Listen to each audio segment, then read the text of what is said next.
rub the spot, get the club to pop. When I come up with the crop, gotta love it or not. I'm hot from the hop to the rub the spot, get the club to pop. When I come up with the rub the spot, get the club to pop. When I come up with the rub the spot, get the club to pop. When I come up with the rub the spot, get the club to pop. When I come up with everybody, we do it. Everybody, we do it.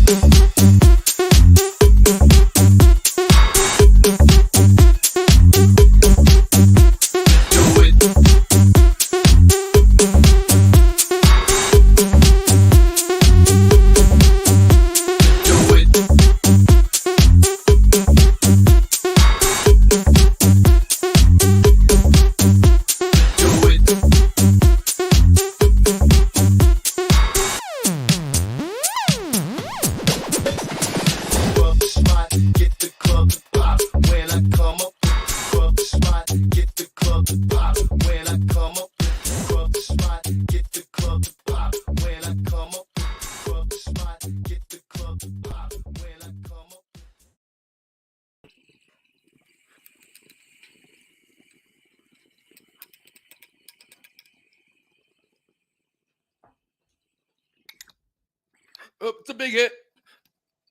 It's a big one. Oh, shit. Here we go.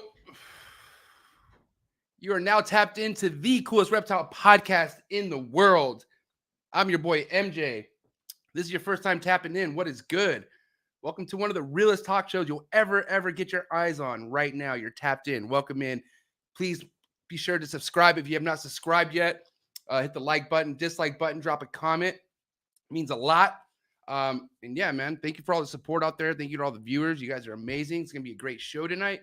Shout out to all the early birds. I'll say what up to you guys in a bit. But before we get started, you guys already know what the deal is. For the realest, the freshest, and the bestest rodents delivered to your doorstep, coldbloodedcafe.com. Hit up the website, www.coldbloodedcafe.com. $30 flat rate shipping, professionally packaged rodents on that Missouri rat feed. Only the premium for these rodents. That means only the premium being fed to your reptiles. So make sure you guys go to coldbloodedcafe.com. Always have the best sales going on. Let them know MJ sent you. Shout out to Steven. Shout out to Desiree. Shout out to the whole Cold Blooded Cafe team. Shout out to John and Alex over at Sim Containers. Man, my eggs are packed in Sim Containers right now, and I am so happy. Little late, but I don't care. They're here. They're still, excuse me. They're still coming. And I'm very excited, man. I'm telling you right now, it's just it's a peace of mind when you got your eggs inside of a sim box. And if you out there have a sim box, you know exactly what I'm talking about. So shout out to everyone who fucks with Sim Container. And if you don't know what Sim Container is, check out the website. I'm telling you right now, listen to your boy MJ. You're going to want to put your eggs inside of a sim box. And then shout out to Ashley and Steven, Focus Cube Habitats, PVC built enclosures out of Texas, Flex in Texas. That's right. Amazing stuff going on over here. With this company, I would highly recommend checking them out on Instagram. They have a lot of different styles of enclosures for you name it. It doesn't matter what kind of reptile you keep. They have an enclosure for it. And it's, they're affordable, super light. When I say light, easy to move around. And I always mention that because, if you're a fucking addict like me and you have a lot more than just one reptile, or your goal is to have a lot more than one reptile, Focus Cube Habitat is your answer then. Because I'm telling you right now, you can play Tetris with all their enclosures. It's pretty sick. You want to know what else is sick? Jesse and the whole Freedom Breeder crew. Yes, stainless steel racks made out of the United States. Been around since the early 90s. You got a Freedom Breeder rack, you know where it's at. This shit is the real deal, and it really puts you on that level of wanting to become a professional, either rat producer or snake producer, whatever it is that you want. Freedom Breeder got it for you, man. So shout out to Freedom Breeder for being so original and for holding it down for so many years, man. Gotta love people like that who've been around for this long and still putting game for everyone. Mad respect. Also, mad respect to the one and only Miguel Garcia, Always Evolving Pythons, finally back home. Glad he's back home. Man, what a fucking, I don't even want to think about that, man. Just being trapped in Mexico. Nothing against Mexico, but listen, at the end of the day, I can only handle so much Mexico before I want to come back home and just be where I'm from. You know what I mean? So glad you're home, dog, for sure. And thank you so much for supporting the trap, supporting myself, supporting so many people out there who just want to do something with these animals. And if you don't know who Miguel Garcia is, here's your chance to check him out. He's on Instagram, YouTube, all that great stuff. And he has amazing ball python productions that will really fucking put your game onto the next level. But yeah, check him out. Shout out to Miguel Garcia. And then US Arc, please guys go support US Arc.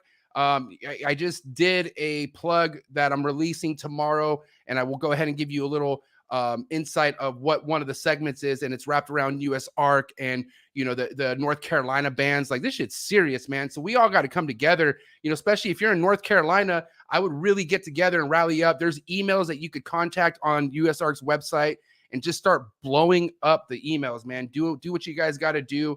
But like I said, this shit could get serious at any moment, and obviously it's already getting serious for North Carolina. But yeah, guys, if you want more information about US Arc, go down to the link below, check them out. And yeah, man, support US Arc. If you can't financially support them, it's all good. Just talk about it, mention it. Word gets around quick.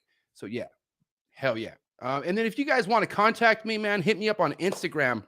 I do have some ball python clutches that are going to be hatching out soon. And as much as I like to be the Will Morrows of my ball python game, I'm not really looking to hold much back this year. I'm not joking. I need to buy a house, and I live in San Diego, California.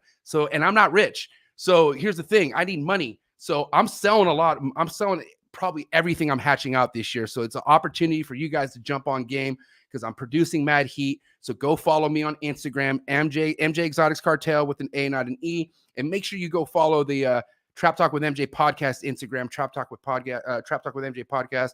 And then shout out to Twitch and all my Twitch viewers, mad support over there. I appreciate you guys. Shout out to TikTok. Follow me on TikTok, mjexoticscartal619. And then shout out to all my Patreon members. Thank you so much for the ongoing support. If you out there are looking to be a part of a community of people where you could just gain information from and just basically go back and forth. I mean, dude, we have a Discord where we talk about everything. And when I say everything, I mean so many different types of species of reptiles.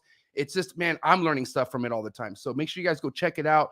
We also get together every Sunday for Trap Talk Zoom sessions, and I give you guys insights on what's to come with Trap Talk with MJ podcast and a lot of other things, man. So that being said, thank you so much to my Patreon members, to my family. You guys are amazing. What is up? Oh, okay.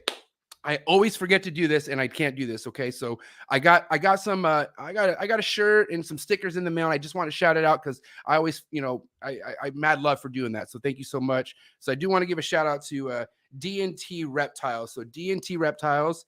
This is the homie. He's out of Texas, and he's on Instagram. So go check out my homie DNT or not Reptiles. My bad. DNT Retix. This fool's into Retix. Hella into Retix. Got to give it to him. Gave me a shirt, clean ass white shirt. Gotta like it. And good quality too, man. Mad respect. Thank you so much for the shirt. Appreciate it. And then let's see. I got stickers from Metal Scales. So Metal Scale Reptiles sent me some stickers and a business card, and then a letter real quick. Let's see. Hope you didn't write anything bad in here. Let's see. What's going on, MJ? Welcome to the best reptile podcast in the world. That was close. Thank you for bringing the best of the best to your podcast. I've upgraded my reptile keep husbandry and the way I do things so many times because of all the awesome ideas that I hear from your show. My animals are 100% healthy, and I thank you and everyone that, man, your handwriting, no offense. Oh shit, man! Now I highly regret even reading this. Best pairings, yeah, things beyond comfort, dude. Thank you so much. I don't know why this is really hard to read, but I'm gonna really read this. And you're amazing. Shout out to Moises Rosado. Moises, you're awesome. I'm gonna read this. I really tried my best to read this on live, and I was just embarrassing myself. But shout out to the homie Metal Scales. Go check him out. Yes. Hell yeah. What is good to all my early birds? You guys are ready or what? Man, early birds are up and jumping. I got to say, I love my early birds. What is up, Evolution, Exotics? Follow the homie Matt, Patreon Savage. What is good? I hope you're ready for a good show, my homie. Will, what is good, Will? Well, welcome to the Trap Talk. Jay Hendo, what's up, Jay? Trap Talk Savage right here. He's a Trap Talk Patreon supporter. I appreciate you. Another Patreon supporter here, HB Reptiles. What is good? How you doing, fam? Jason, what is good? My homie Jay the Barber. Please go follow my homie Jay the Barber. Really, really awesome dude. It's like family to me, man. So shout out to Jay. Thanks for being here. What up, Jacob? Sybil Serpents, man. Definitely a big OG right here. Big time homie. Make sure you go follow him on Instagram. Aurelio, what is good, Aurelio? Thanks for tapping in. Patrick, what is cracking? Savage Beauty, what is good? Hope you're ready for a good show. The General, what is good? The General up in the building. Good to see you, buddy. Elite Exotics, Wiz Constrictors. Damn, the homie Brandon Wheeler. Please go check out my homie Brandon Wheeler's Instagram account. He has a sick-ass YouTube that he just dropped with Nick Mutton. If you're into carpet pythons, you're into scrub pythons, you definitely want to go check out my man, Brandon Wheeler. Dude's on fire, and he's been around for a while. My bad, my computer keeps shaking. He's been around for a minute, man. Had the pleasure of hanging out with him at the Trap Barbecue recently, and man, just go check him out. I'm telling you right now. Shout out to the homie Brandon Wheeler. What up, Silver Cash? How you doing? Sean Perry, what is good? I'm gonna end that Sean Perry because it's game time for me. I need to get my mans on the show here, guys, because I'm really excited for tonight. Being the fact that unlike a lot of people keep a bunch of different stuff, right? But not everyone is successful at producing a bunch of different stuff. And it's just as facts. And when I say I'm talking the private sector side of things, right? So my man, Ryan Young, I have been following since, dabbling into like imports and, looking at the harder stuff to breed, like white lips, green trees and whatnot. And I've just seen this guy kill it on all levels, on almost everything. So we have so much to talk about tonight. I've had the pleasure of having on Unfiltered Reptiles podcast with Des and Steven. I didn't get enough because we didn't get to talk enough about ball pythons. Tonight, we're talking about ball pythons. And here he is, my man, Ryan Young, Molecular Reptile. What is good, my man? Hey, thanks for having me on. We're talking ball pythons though, huh? Hell yeah, we are. Come on. Not solely ball pythons. I mean, That's fine. Listen, I like my ball pythons as much as the next guy. Bro, I had to be very careful with my ball python questions when Steven and Desiree are in the vicinity, because I'll either get some sort of smirk or like, why the hell did you even ask that? You know what I mean? So this is why I need the one-on-one. You feel me? No sweat. So Ryan, how you doing, man? How's everything on your end? How's the day-to-day? Just want to catch up with you on that real quick. Good. It's been a busy year building a house for my parents next door, but right. Starting to mellow out a little bit. So that's been like what, over a year? You've been doing that for like how long now? Yeah, it started off just getting the property subdivided and getting power and water and all that good stuff. So it's been about a year and a half doing all that. Was that something that you were like mostly doing on your own, or did you have a crew? Like kind of, because nobody says, "Oh, I'm building my house." I mean, it's awesome, but not too many people could just build a house on their own. So, well, there's stuff like, obviously I don't pour foundations and stuff like that, but right. Once the foundation was poured, I pretty much can do most of the rest of it. The trusses, I needed help getting the trusses set and in place because they're like 800 pounds a piece or something. So. Yeah, that's a little more than a fat man can swing, but we got her done. That's awesome. And your parents' new place, is it far? Is it on your property or is it close by? I used to have one property and I split it into two properties. So it's down the street. It's about, I think it's about 2,000 feet. You can't see their house from my house because of the forest, but it's fairly close. And go ahead and remind me too, because I know you're up north of me, but what state are you in? Is it Montana? I can't remember. I'm in Idaho. I'm between Idaho. Yeah, I'm in the panhandle between Montana and Washington. Okay, great. About 80 miles from Canada. Overall, because for the most part, guys, like I said, Ryan works with a shit ton of different species that he's producing. So I want to know this year overall, how's it been for you? Are you having a late season, or are things just going as is? Like, what have you been noticing this year so far? This year was weird because I mean, it was just kind of autopilot. Right. I was just feeding stuff and cleaning very minimally. I hate to admit, but it was it was getting pretty ripe. But some stuff went, some stuff I thought was going to go didn't go. Things I was hoping for, but I guess the live animal business is definitely you get out what you put in kind of a business, and right. I didn't have the greatest put in efforts. So considering what I put in, I think I did exceedingly well. I didn't expect to do even half as good as I did. Now, I would say easily what drew me to actually, no, I can't even say it's the ball pythons. It was actually green tree pythons is what made me go to your actual business page on your Facebook. And then I noticed you work with ball pythons. But if we could just talk about ball pythons you worked with, I mean, you don't work with a shit ton. You work with a select, a select project, group of projects. Is that right? Ultramill's one of them. Yeah, I'm pretty much, it's almost all Ultramels, some lavender snow stuff. And I've got a pair of ghost pieds and a few odds and ends, but it's pretty much all Ultramel stuff for the most part. And you have but you have like GHI floating around in your Ultramills. Like you have some combos in your Ultramill, right? Yeah, I got spot nose, leopard, Enchi, sugar, all that different GHI kind of stuff. Pied, Ultra Pied, I did a lot of those this year, so that's good. That's awesome. Damn, Ultramill pieds. Yeah. Savage. Okay. Now when did the ball pythons become an actual like factor into what it is that you do with all the reptiles? Was it from the very start? Did it come like mid? When were ball pythons kind of like, where they're at right now? Well, if we hit the way rewind button, I used to breed parrots when I was a teenager and younger.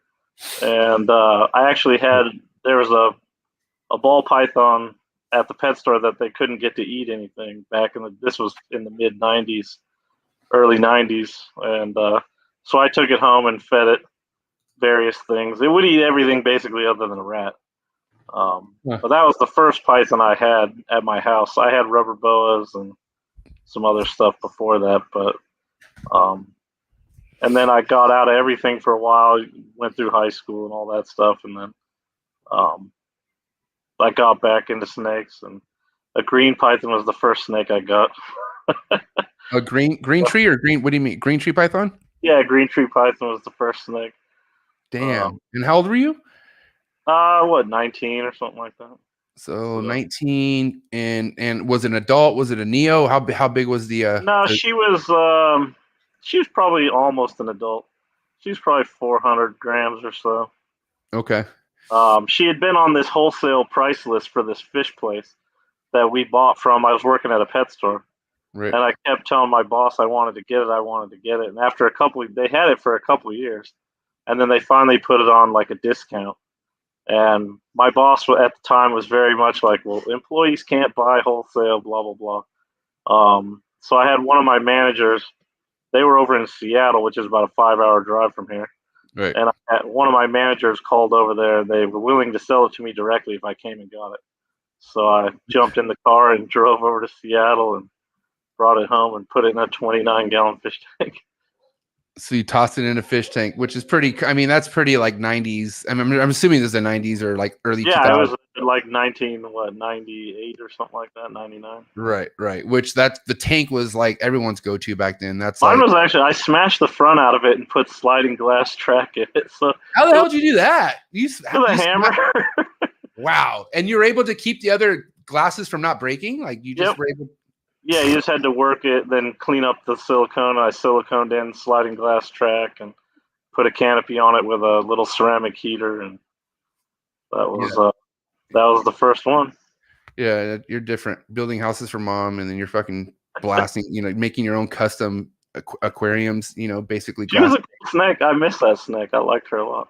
So, okay. So let's get back to the snake. So how did that go back then? Like, was it a pretty well-established snake? I mean, did you have to work? Yeah, she was really good. She was really mellow, and she was everything that I had read. She was not any of those things. She was not difficult. She was not mean. She was not anything.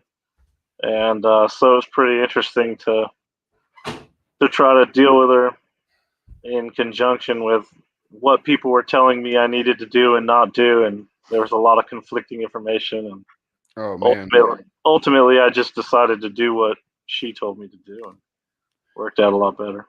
So even back then, you kind of taught yourself it's best to just kind of let experience be your best teacher versus. Yeah, I mean, you can take people's advice, and it'll give you a baseline to kind of start with. But everything's different. Like, I have people ask me all the time, well, what do you do here? What do you do there? And it's like, well, what I do in North Idaho is probably not going to work in southern Texas or southern Maine. California. It's I mean it Depends where probably you're would, at. but it would, Yeah, it's I always talk about how important demographic is, and it's like you said. I think it's great that you could kind of get an idea from somebody, but you don't need to follow their exact steps. They figured that out based off what the animals were telling them. And for me, I wanted to do things right straight off the bat, but it really confused me on how many people were saying one thing and how like that's the only way to do it. And then you kind of got that from a few different people. So I'm somebody where I'm like, all right, well, fuck, I'm gonna find out on my own too. Like I'll just figure it out. But I will say right now though, I was able to kind of like, I don't want to say I'm an expert at reading people, but I was able to try to keep like, I knew a couple people's advice that I trusted and it worked for me. And I didn't go anywhere else. Meaning like, if I am going to listen to one person's advice, I'm not going to go to anyone else. Like I'm going to trust that person and I'm going to see what happens just to make it less confusing for me, if that makes any sense. Yeah, I used to just ask a million people and then try to figure out what was the one or two variables they all shared, and then I started there. But Right.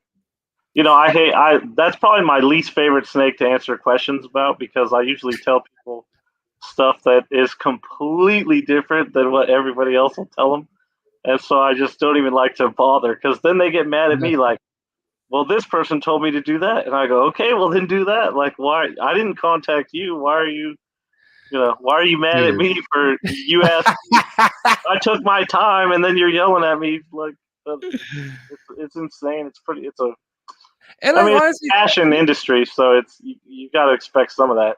Everybody's very passionate about it, but it's like it's frustrating. where it's like, see, I'm an outspoken person, right? So when somebody does that to me and I bring it to the attention, I always look like the bad guy, right? But if you look at you, right, like you're I've talked to you multiple times. You're one of the nicest guys, who's one of the more experienced breeders, who've like always given me awesome answers. You've taken time out of your day, and I've always showed respect to stuff like that. You know what I mean? But at the end of the day, sometimes some people who literally go to you and expect you to spend the time, and then they take your information, either don't like it or they use it and then don't use it and something bad happens. I understand why you're just like, fuck, dude. Like, especially. Yeah, I mean, I always answer their questions. It's just, I'm amazed at how often I get, that it goes badly because they don't like my answer or something. And I'm just like, well, weird. I didn't come to you. So why are you mad at me? Just, if you don't like it, just, there is such a thing as you can say thank you and then move along. That's it. You know what I mean? But anyways, everybody's a keyboard jockey these days, I guess. So. Oh, bro, yeah, the addictions are bad nowadays. And at the end of the day, it's like it's taught me a lot, because I just don't. My energy's still there, but it's not going to be wasted on shit like that anymore. Like, like my energy is saved, because it's as simple as this with me. You know what I mean? Any energy you have with somebody, you should keep that energy if you see them in person. So if there's a problem with anybody, you see them in person, bring it to that person's attention instead of just relying on a keyboard. Because if you really want answers to a concern you have, hiding behind this right here just isn't going to be it. You know what I mean? But I can tell you right now, Ryan, a lot of those people I'll never come face to face with. I'll tell you that right now. A lot of these people who are very aggressive behind this, they know I'll never see them, or whatever the case, right? But at the end of the day, reserving the energy, I feel like. Well, living in North Idaho, it's not a bastion of herp community, so I don't really run into anybody. I'm about an hour away from Mutton, and that's about it. And how long have you been in Idaho? I moved over here, in 2000? 2000, okay. Yeah, I grew up in Washington, Eastern Washington. And then in 2000, what were you producing? So when you moved into that house, what was it that you were already working with and producing and whatnot? I think when I moved into the house, I had, I want to say it was like 3 or 4 green pythons and a couple carpet pythons. And I think I had a pair of children's pythons. Oh, wow. Okay, cool. So the green tree pythons, was that the first project of you breeding? Was that your first breed? No, I actually bred jungle carpets, children's pythons, before I bred green pythons. I think they were like the year later or something like that. Okay. And then so getting if you don't mind, so I mean nothing against carpets, I love carpets, but when chondros, right? When you started dabbling into breeding, did you have kind of an influence, or was there anybody you were talking to that was kind of like giving you information to give you like the balls, I should say, to fucking breed chondros, or was it just something you're like, hey, let me just figure this out type of thing? I had been breeding small animals and parrots my whole life, basically. So I thought, reptiles would be a lot easier than those things, or at least the parrots. So I guess you could call me overly confident, but I was never worried about not being able to breed them. Well, I mean, I guess my premise in life is like, look, everything on Earth wants to breed. All we got to do is get out of the way to make it happen. So. right. I mean, they're here. I mean, they're actually designed to breed here. Yeah, Even that's everybody's purpose, including our own. We just kind of right, have gotten out of that. right.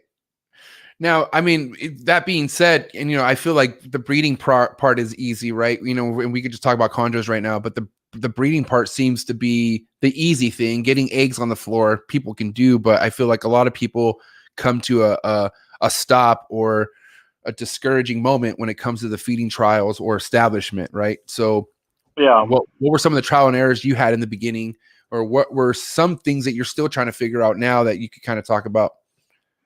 I still, the eggs are still always the uh, the weak link, I guess, for even me up until this point.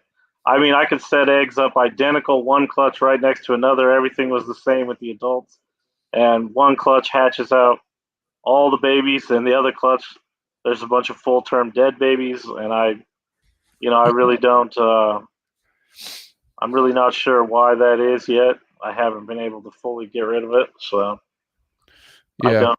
I mean, obviously, I don't believe it's something that happens in nature. I don't. So there's clearly something we're doing that's not quite right, but I'm not fully sure what that is. So you're confident that like fully developed snake neos aren't dying in the egg in the wild? Like if they're at that point, they're Well, coming out it of the wouldn't egg. make any sense. I mean, that's not a good species. If that was a big problem in the wild, they would just be extinct.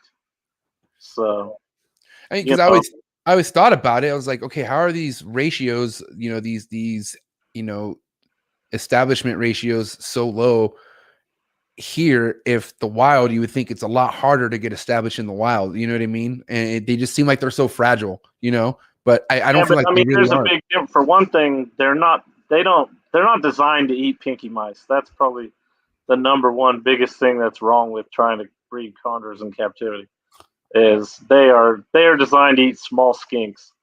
And if I've been to Australia, I've been to Cape York, and there's little skinks running around. I mean, there's millions of them just in the leaf litter all over. That's the perfect meal for a baby condor. So I don't believe. I think they. I mean, I think a lot of them probably get predated on. They probably don't have a high recruitment rate. Right. Even the adults are not out of the food chain. They're still. I mean, they're still a tiny python in comparison to most things. And Right. I mean, there's mammals and birds probably that'll happily eat a adult green python if they find one. So Right. Yeah. Oh, yeah, for sure. they're far from a pinnacle, top tier predator in their Yeah. environment. They're probably so they must have probably a decent recruitment, but I bet it's still not the greatest. Those little babies probably get eaten by frogs and lizards and monitors and birds and all kinds of stuff. So that being said, what is it that you do with your neos? Like, what is it that you first offer them when it comes to your feeding trials and stuff? I think probably one thing I do is I don't try really quick. Usually once they hatch and shed, I usually wait like at least 3 weeks after they shed before I even bother to try to feed them. Um, and that's more just for my own mental sanity because they are not always the easiest thing to get going. And so the longer I wait, I get a better percentage that start the first time. And so Right. It was just something I got in the habit of doing years ago, and I've had babies that eat like the second they shed or whatever, but I find that I don't really think there's any benefit to getting them to eat that fast.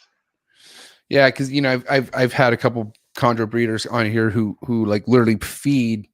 I mean, not they all don't do it, but if they can, they try to get them to eat before their first shed. You know what I mean? And that stresses me out personally. I'm like, fuck, like really, like I just like because you already know, like more likely they're not going to eat. You know what I mean? So like that's like already a negative trial right off the bat. Well, I don't even know if I don't know. I mean, I guess a lot of this is just opinion based, but I can't even imagine it's good for them. They're basically, when they first hatch, they're just like this blob of guava jelly. They're really not very well developed, and they hatch with a yolk that's designed to sustain them, through 4 months. They can go, if you don't feed a baby chondro, it could go 6 months without eating. But the minute you feed it the first time, the clock starts. So let me ask you this. I don't mean to cut you off, but if somebody like has a baby chondro and it's like it dies, right? And it's like, oh well, it didn't eat, and it's on week 4, that's why it died. You're saying it's not the food that killed it for sure. It's something else. Yeah, I mean, I wouldn't. Well, most of the time, I guess you can never fully know if they died of malnutrition, but snakes can go a long time without eating, and they've got a remarkable amount of ability to withstand not getting food. But that once they start, as a baby snake, once they start eating, though, then they got to keep eating. They don't until they're adults. Then they can better handle long term without food. But the babies, and once the babies are eating, 10, 15 times, they can go some time again. But and then if I remember correctly, you don't spend too much energy on the whole assist force feed side of things, right? Like if no, they're I'm not, pretty brutal. huh? I'm pretty brutal. I'm Tell kind of one of me those more. either get to living or get to dying kind of a guy. I mean, we breed snakes for captivity, and unfortunately, they evolve to eat something we don't have readily available. And so it's not. I don't feel it's a good idea to work too hard to get a baby established that doesn't want to be established, because they will pass that habit on to their, offspring. Yeah, right. And then that's another thing too. Like if you're like super into this to hold stuff back, you don't want to hold something back like that theoretically. You know what I mean? No, well, and there's other problems. The snake could have problems that you don't even, congenital development problems you don't even know about, and all you're doing is just prolonging its suffering. You don't really know. Yeah, and it's like it's a shame too, because like in the beginning, like I didn't have too much. I mean, I still haven't, what the fuck am I saying? But I've only had 2 chondro clutches. The first one I've always talked about, it ate for me, eight meals right off the bat. It was a tiny little fucker, but it ate right off the bat. And then something happened. There was like a heat malfunction in my room when I was in surgery. So that one didn't make it. But then this one right here, like I wanted it to go so bad where I wanted to just assist feed it. You know what I mean? And yeah, and my boy, shout out to Mummy Socrates. He's fucking really awesome with chondros. He's having a great year so far with his chondro clutches. And he took in that snake I was assist feeding, and he got it to strike and stuff. But this fucker, a year later, bro, this guy's still not eating, bro. Like he looks good, and God bless my friend for fucking assist feeding him. But like, fuck, dude, sick pet. Thanks, buddy. I can't do it. I just. For one, maybe I just have too many snakes, I guess. But I don't know. I kind of feel like, then what do I do with that animal? If I sell it to somebody, I feel guilty that it's going to make crappy babies, and then I don't know. Just doesn't seem like a. It's rather unfortunate we can't just feed them what they want to eat, because they would probably all eat, and they would all do fine, but. Because one of the biggest problems with raising those things is getting through that prolapse stage from feeding them pinkies. Because pinkies are just a horrible, horrible food. But unfortunately, it's basically what we got.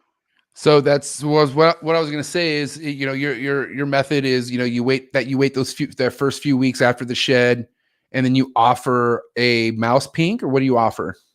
Yeah, you got to offer them pinks. That's basically all they can eat. I And try to get them onto peach fuzzies and stuff with hair as fast as I can, but right. you got to, you do have to be somewhat careful not to push them too hard. Do you rinse that pinky off at all, or do you could just do it straight up? I usually do frozen thawed. I find they like frozen thawed better than live for some reason. But it depends. Every animal's different. Some want a live one, some want teas fed. I've never had one just eat a pinky left in the tub. Right. That's never happened for me. Um, so I always end up teas feeding them and just going through the motions. So I gotta love your ball python sometimes. They'll do that for you. Oh yeah, yeah. It's very rare that a ball python won't eat. That's what I'm, I mean, we'll get into that later, and yeah, well, like I said, we'll get into that part later. But yeah, it's crazy because it's just, it's night and day between the two. But to go back to the day or the pink that you offer, are you just going off do you just like try to offer the head by itself, or do you do full body? No, I never do any of that. I've never done any of that spike and head method I see these guys doing. I've never. So you offer it straight as is, like whatever. Yep. Whole body on the tongs. And I've never. I mean, if they'll eat the head, I don't know why they wouldn't eat the whole thing. Now you hear people like pulling their hair out saying they spent 3 hours on feed trials and stuff like that. So I got to ask you, if you have a finicky like eater or starter, how much time do you spend right then and there trying to get this fucker to eat before you just try it some other time? Well, I have to kind of look at the rest of the clutch and treat every clutch as its own spectrum. Right. There's obviously, most of the time, there's usually, 20, 30% of the babies start easy, no big deal.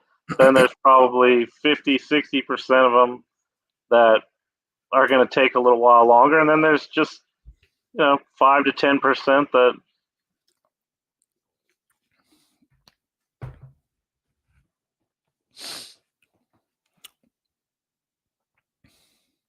Uh-oh. Do we have a connection problem?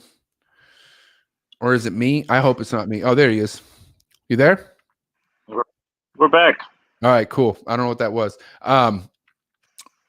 What were you saying? I'm so sorry. What was the last thing you said? There's just a certain percentage of them that just aren't destined to live.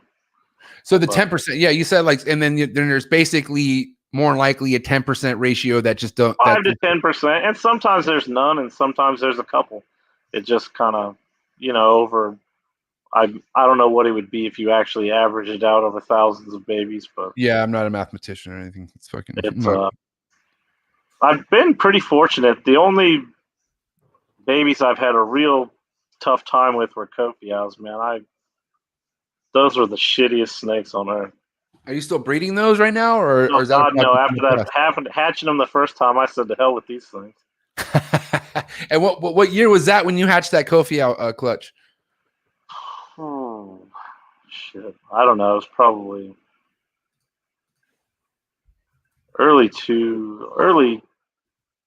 not early 2000s, but a few years after they started coming in. So like 2012-ish, 11-ish? Yeah, 12 to 14, I think, something like that. Damn. Okay. 10 to 14, I don't know. I'd have to look on my computer. And was the ticket pretty high on them back in the day too? Actually, they were cheap compared to today's prices. Right, because they're. I mean, for one, you can't even find a legit Kofiau. Yeah, I mean, back then you could get most chondros for $200 to $400. Right. Now, when I say most, I don't talk about any of those designer things. So I'm talking about your typical wild type. Was anywhere from $200 to $400, and I think I paid, I don't know, maybe $800 for the Kofiaus. Okay. All right. So breeding these, if we could get back to the babies, right? So how many eggs did you have out of that Kofiau clutch? I think there was 11 eggs. I think I had 9 babies or something like that, and okay. I only was able to establish 2. The rest of them were they didn't do anything like any chondro had ever done. You touch them and they would just fling themselves off the perch, out of the tub, fly onto the ground. They were just horrible. Just psycho. Yeah, you would have thought being mean would have been a benefit, and it would have if they would have set still. But man, they were horrid. And you're saying the parents were like that and the babies were like that? No, the parents were big wild caughts, so they always ate fine, but the babies were just horrible. And you didn't even want to see if the second clutch would be like that. You're like, fuck this, I'm done. No, my male started turning green, and the babies were horrible, and I just said, fuck it. I don't know. Rico wanted them really bad, so we worked out a trade. Okay, respect. Yeah, if Rico's asking for him, shit, who knows what you got from him? Do you remember what the trade was, if you don't mind spilling the beans? I got a basin emerald, and oh, you got one of Rico's emeralds? Jesus. I got a basin, and I think, what was it, an Aru Condor or something like that. Yeah, you know damn well Rico had plans with that motherfucking with those pairs. Did he ever do stuff with it that you remember? Like, did he end up creating? I'm not sure whatever happened to her. It wasn't, it was just a couple years later that unfortunately he had his cancer, and yeah, we lost him. So he's hanging out with my boy Forrest now. They're probably talking herping somewhere, doing some crazy shit. Who knows? Hope so. Yeah, Rico was good people. Yeah, man. I mean, I only know of Rico because of Forrest, and and after talking to Desiree and like telling me, figuring out how important Rico was to Forrest, like it just makes, it makes all the sense why Rico is so respected. You know what I mean? And Forrest wasn't the only one who fucking looked up to Rico that much. A lot of people did, So. Oh yeah, no, Rico was a huge influence. I mean, back when I was coming up into it, there was a real divide between the locality guys and the mutt makers, and so the designer. I mean, it was literally so bad. There was the Chondro web forum, and I got kicked off of that because Greg Maxwell didn't agree with my opinion on things, and so then the TFH. Or what was it? The Viridis forum started not long after that. And that was our forum, and they had their forum, and then eventually the Condor web went away, and it was just the other forum. But Rico was one of the guys that was good at balancing in the middle, so to speak. He did his, he made mutts and stuff, and that's fine. People are free to do what they want, but he was a good middle ground guy, so he was one of the few Condor guys that I talked to him quite a bit on the phone and got along with him really well. That's so awesome to hear, because you don't really hear always that side of things. And to be honest, nothing's much changed nowadays. There's still people out there like that. You have your designer snobs out there, fucking don't even breed. They just have designers and think. Yeah, I mean, it is what it is. There's always going to be multiple clicks within the overall giant reptile trade. So it is what it is. And people are free to do whatever they want. And just like that, I get hacked because I'm live. I'm live on Facebook right now, and I'm pretty sure one of the admins heard me and fucking just try to disconnect me right now. That's kind of what happens. But anyways, yeah. Well, like I was saying, Ryan, it hasn't changed much. Still same shit today. But I can tell you right now, there are a lot of people like Rico Wilder who are breeding, like, that are like middle ground. Just let you do your fucking thing. You know what I mean? Just don't fucking judge. You know what I mean? Yeah. I can't stand people who have the nerve to judge because of the animals they keep when it's the animal. Like, I don't know, man. That just doesn't sit well in me. But well, the funny thing was that they all were like, they're all the same thing. And from the beginning, I'm like, how do you think these are the same thing? They're clearly different snakes. And, we ended up being proven right. It just took 20 years, but that's fine. So, okay, let's talk about, the Kofi owls. You handed them over. Did you already have some other chondros that you were planning on keeping at that time? Or did you just get into chondros again later? Or like, what was going on at that time? No, at the time I had, Viox, Kofi owls, Laminas, and I had just started getting a ruse. I'd had a ruse before, but I just I had decided that I was going to actually prove the white thing once and for all with a ruse. So I got rid of every condor I had other than a ruse, and Okay. set out to prove you could make white condors. So ruse your bread and butter. Those. That's your favorite locality to work with, I'm assuming. Yeah, no, by far I think they have everything that like you would want in a condor, but And I like the other stuff too. yeah, you're a fan of Numford too, which is awesome. You're like one of the only guys I've gone back and forth a little bit about Numford Islands, which are real similar to BX, but I'm assuming you like BX too, right? Well, honestly, I really don't love either of them. They're both assholes. Well, I mean, like, okay, maybe not love, but appreciate them, or like yeah, I appreciate Azuria. They're by far the most unique, with just that extra long color change and long dragon face. They're pretty neat snakes. Yeah, But totally. they are not for the faint-hearted as far as. Hell And I mean, no. there's always exceptions to the rules, but most of the ones I've had have been not very nice. And people learn that quick. It's funny. I always give props to my boy Andrew Acevedo because as I was like showing him pics of like my snakes locking and stuff, he's like was preparing me. He's like, just so you know, this does not mean shit. Like, and he kept telling me that like everything as like the ovulation doesn't mean anything. The eggs doesn't mean anything. And I'm like, fuck, bro. Like, can you like just be happy a little bit? And I understood why, because once we got to the whole, last couple days, bro, the 14 eggs turned to 7, turned to 3, and then turned into 1. And then I was and then I had like 4 fully developed in the egg, and I was just like pulling my hair out. You know what I mean? Like, what the fuck did I do? And then the same shit happened year 2, like second year, I had 16 eggs and only got 1 hatch out of 16. You know what I mean? Yeah, no, they can be frustrating that way. And I usually, even with most stuff, I tend to not really talk about even having the eggs till the babies hatch.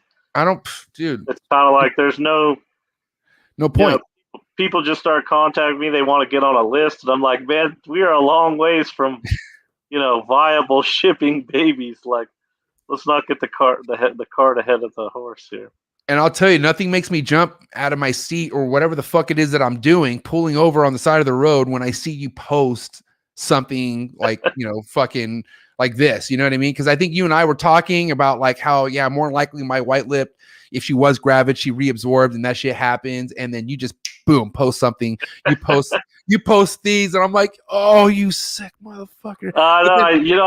I'm Muttons always give me a hard time that I don't talk about anything till it's actually there's something there to talk about. So, and that makes sense, man. That is as excited as everyone wants to be, and I'm an excitable person. Like, I love being excited. It's kind of a little bit of a problem when I do it too much. But what I'm saying is, you're only shooting yourself in the foot by just giving yourself so much hope on something that isn't even really there yet. You know what I mean? Like, it's not there yet. Yeah, well, and I see that all the time. So for me, I just find it easier to just keep it to myself. And once there's babies, and there's always some people that know. My closest friends typically know, I guess.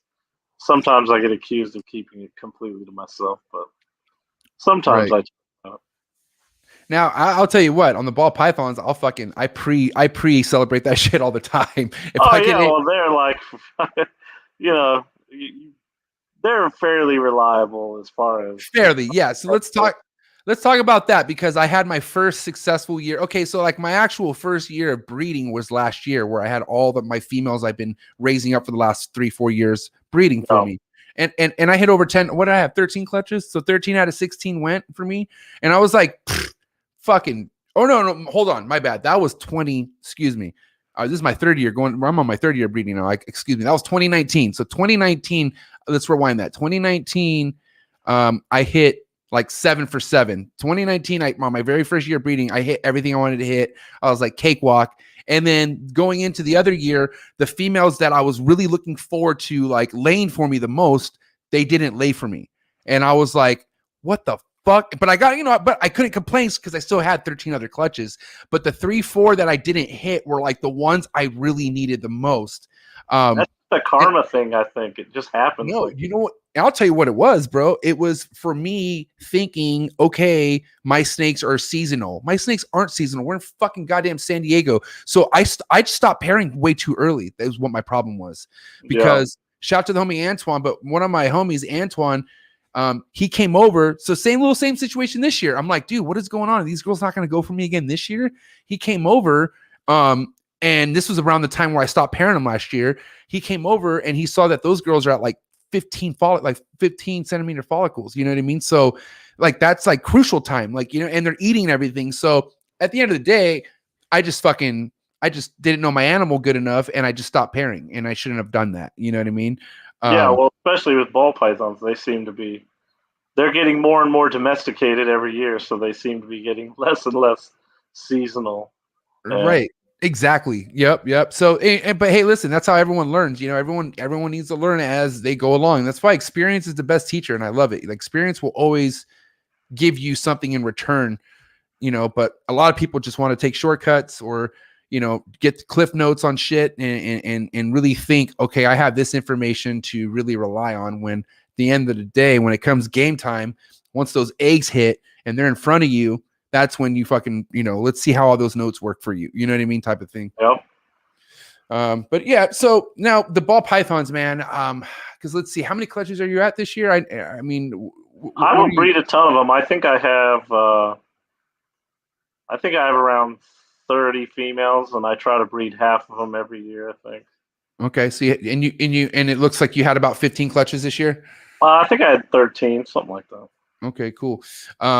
Now a lot of the projects you work with, I mean, how's your holdback game? What is it that you do with like your holdbacks? Are you somebody who just mainly sells most of the stuff he produces?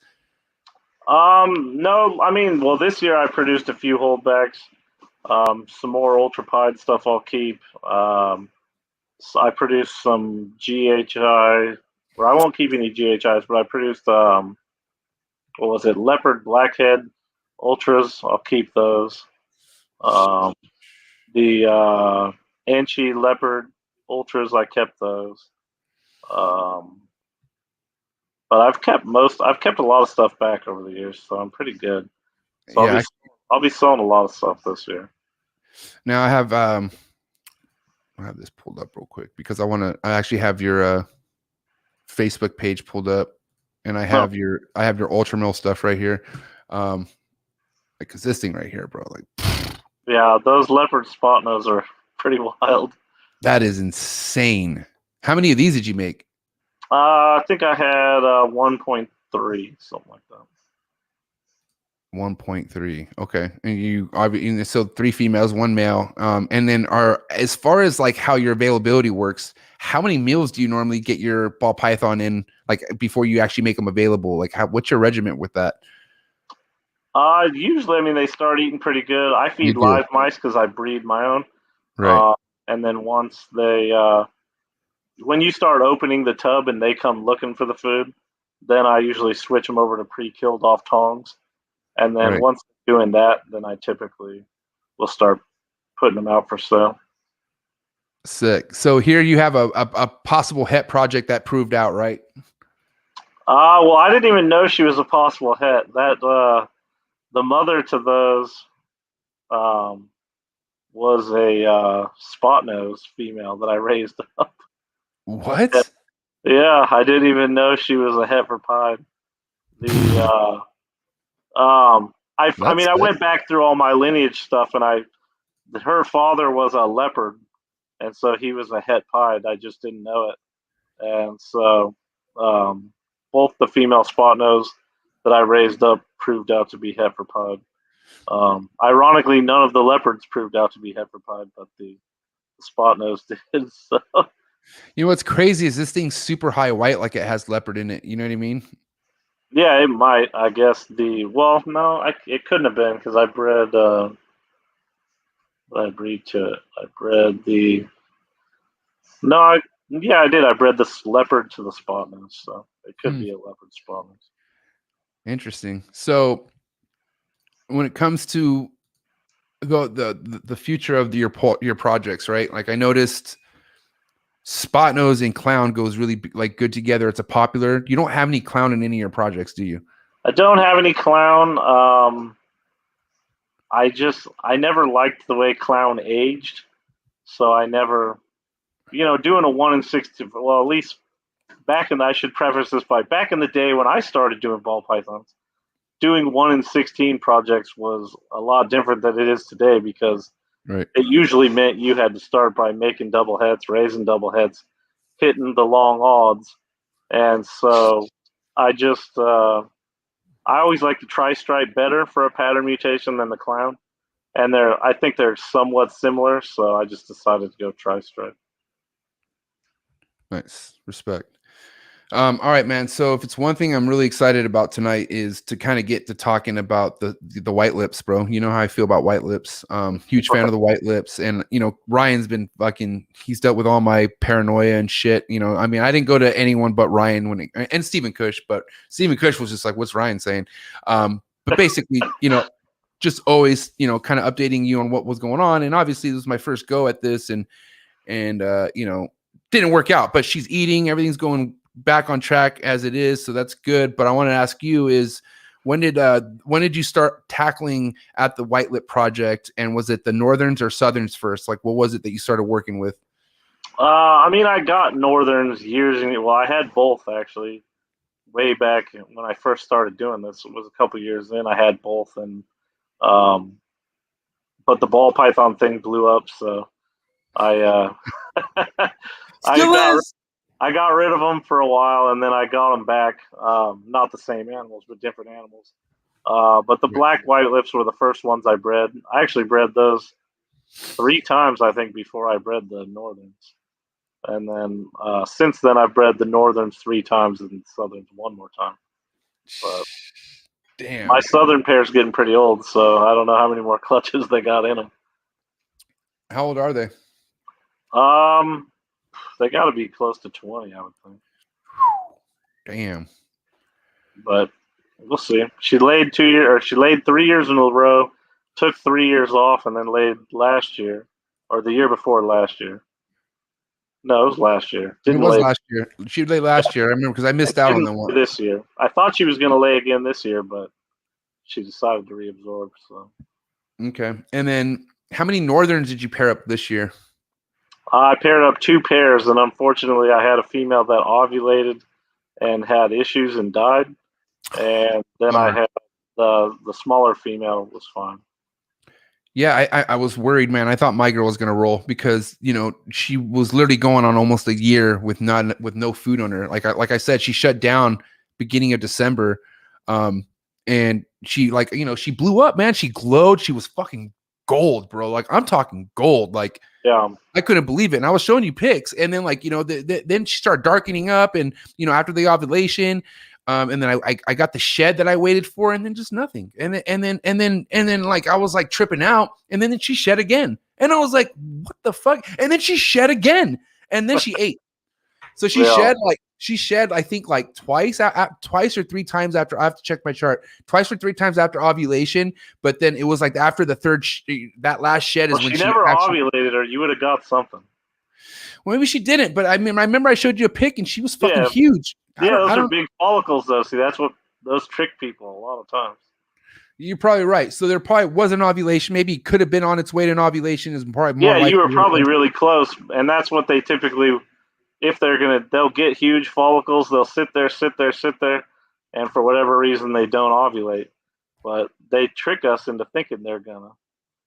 But when you actually see full blown, if you catch it in the peak of ovulation, you'll be like, "Whoa, it's that's big." Ovulation." Just like every other ovulation, because the same shit with fucking even ball pythons, like they get big, but then when there's a fucking football in them, you know what I mean? Yeah, yeah. If you catch it, any of them, if you catch it right in the peak, it's like, whoa. Yeah, that's what I'm missing. Exactly, and that's what you want. You know what I mean? So but the long, skinny pythons, they're really good at tricking you. They get the huge follicles. You can count the eggs and everything, and then they just, for whatever reason, sometimes they decide not to ovulate. So you And you said you've had white lips who've done that to you and actually laid the next year. You know what I mean? Yep. Is what you said. And you kept pairing like that. You kept that pairing going and everything, or did you Yeah, stop? my Southerns did that for like 3 years before they laid. She would develop huge follicles, act like she was going to go, and then wouldn't go. And then the next year, she was a wild caught snake. So I think our initial problem was just getting her cycle timed with my cycling of my room. Yeah. And that took about 3 years. And then once she was dialed in, then she laid 3 years in a row. So, but then Now, she took 3 years off. So I guess I would have rather had every other year like normal, but that's not how she rolled. So I mean, at the end of the day, the white lips aren't anything like what ball pythons are to me. Like ball pythons are my foundation. Like that's like those are things I'm putting up for sale. I would not put up any white lips for sale. Like I would be the Patrick Holmes or that shit and just trade all day, every day. Like I don't want cash. I want something really important that you have, and I'll give you something. yeah. I'll give you something important to me. So that's my game plan with the white lips. But at the end of the day, too, I will take one clutch and wait 2 years, 3 years. I don't care. I just want that initial like check, like boom, bitch, white lip. No, you'll get there if you stick with it and you don't give up. That's where most people make a mistake is. Yeah, Or they think they got to do something drastic and change what they're doing, and you really don't need to do that. You just stay the course, and they'll typically come around. Right, and exactly, it's exactly what I'm going to do. Because the pair I have now they're of age, man. They're at least 5+ years old. But more importantly, man, they when I had them paired up, I never saw them. They were like literally under the hide all the fucking time, Yep. and like only at night they would come out for a drink and they would go right back under the hide to a point where it was concerning. But they were always just chilling with each other, man. And that was a good sign to me. So at the end of the day, man, I'm just happy she's eating and we're back on schedule. You know what I mean? Like that's all I care about, because unfortunate, like what happened to your female, it's crazy that she ovulated and then boom, she rolled. Yeah, no, it's actually, that's probably like if you have a lot of pythons and you're breeding a lot of pythons, the number one killer of your pythons is typically reproductive events. Right. They be just shit goes wrong. And with her, she ovulated, like you said, got huge like a football. And then when the swelling came down from ovulation, like the back half of her body was just limp. And just like, I don't know if something happened during ovulation, some vessel or some nerve or muscle or something, but she just lost the ability to control the back third of her body. And eventually she just, when it came time to try to lay eggs and pre-lay shed and all that stuff, she just wasn't happening. So I put her down. I think it was Garrick. Was it Garrick who I had on the show? Who told me about the female he had, who same thing. She died after ovulation, but it turns out the ovulation did something to the bloodstream or something. But it did something like, I guess they found something out that like because of the ovulation, it caused something into the blood, which instantly killed her, like just dead. Like she just rolled because of it. You know what I mean? So you understand how many things could possibly happen once ovulation kicks in. Because look how big the fucking body gets. Like that can't be good on the body. I mean, I know it's major, just but like, it's the hardest thing they ever do is reproduce. So fuck. I've had a female Aru chondro I had years ago did that, ovulated real big and then had an aneurysm and was dead. Like her head was like dead and lifeless, and her body was still holding on to the perch. Damn, all because we want to breed. It was the craziest thing ever. So just all right. So back to the hatchling. So, with your success of producing white lip pythons, and we could talk, Southern Northerns, but the establishing those, I know last year was no walk in the park. Your Northerns kind of took a while for you to fucking get going. Is that right? Yeah, the Northerns, the first clutch of Northerns I had years ago, man, they were easy. They ate live fuzzy mice, just leave them in there, no muss, no fuss. And the clutch that I had, the second clutch there was like 2 that would eat live fuzzies. That was it. The rest of them, it took me months to figure out they wanted peach fuzzy mice off tongs, and they had to be hot as hell. And once I figured that out, then they started rolling pretty quick. I started getting them all. I didn't lose a single baby. I got them all going, so that was good. But man, it sure took a while to sort out what they wanted. Yeah, So, man, the pair I got from you last year, firecrackers, bro. Like I was like, I know you even kind of gave me a heads up. You're like, hey, in case they don't eat right away, yeah. You gave me, and I was like, oh shit, really? Like, is it gonna be like that, bro? These motherfuckers they were gone. They just disappeared. Yeah, no, I held them because they were so hard to get started that I think I kept most of them until they'd eaten at least 6 times or 8 times or something like that. So I wasn't. There was only one guy I think who had issues. Everybody else did good. And I think his issues had more to do with how he was trying to keep it in a glass tank than anything. But I think he figured it out. So That's good. So your Northerns this year, how many eggs were in that clutch that just hatched out? there's 9 of them. Damn. And Well, there was 18 the year before. 18 the year before, right? So she gave you half, or is this a different female? It was though? a different female. I've never bred this female. So the big female, the one who gave you 18 eggs, is the one that rolled, unfortunately. no, it was my very first gold white lip that laid the first clutch for me. Oh, got it. Her second clutch. And the one who laid last year is taking a break. Yeah, I didn't breed her. Respect. Okay, so this year 9 eggs from a different female, right? And have they had their first shed yet? No, they're just sitting there taking their sweet time. And do you keep them all together, or do you separate them right off? I had them all together until I sexed them, and then I put them away. So. And what was the sex ratio? Just out of curiosity. What is it? 3.6 or something. 3.6. Looks like I'll be picking up more females from my man Ryan. All right. Oh man, I should have been prepared for this, but I gotta say, because I've only worked with subadult to adult white lip pythons, but a baby fucking a hatchling white lip, what a fucking awesome thing, man. First off, I'm not gonna lie, Ryan, and not to be like a creep or anything, or not a creep, but just be shady, but I was like confident for the first few months that you gave me Southerns. I was like, bro, these are dark. Fucking Southerns. I was like, I don't want to tell him. I was like, I don't even know how much more I'm gonna have to pay this guy. I was like, let me just write it out. I was like, before you look like an idiot, just wait, because it does take a while for the transitions to start happening and whatnot. And then you're like, oh, okay, here we go. But dude, they look like Southerns to me big time, bro. They actually look more like Southerns than Southern babies. I was like, dude, he gave me Southerns, bro. Like, and I was like, I remember like losing sleep, and I was like, I should hit him up. I was like, but just give it. I was like, I don't think Ryan would give you Southerns. I was like, I don't think he's that guy. No, like, well, I ended up posting a picture with the 2 babies side by side, and right. Southern babies are literally twice as big. They're fat. They're huge. They're kind of this burgundy color. Right. It's like this really deep reddish purple color. Right. And the Northerns are black and gray. Like they look like a Southern more than a Southern baby does. It's the weirdest thing. Crazy. That is so. The first Southern I ever had, I bought as a Northern. I bought babies, and I'm like, well, why is this one 3 times as big and black? And it was a Southern. And so the Southerns last year, how many did you end up producing last year?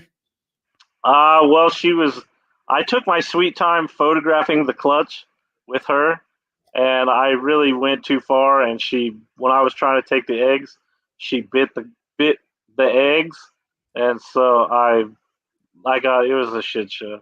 I ended up hatching out, I don't know, what was it, 3 or 4, or no, it was 5. It was 5. How many eggs did she bite? I think it was 9 or 10.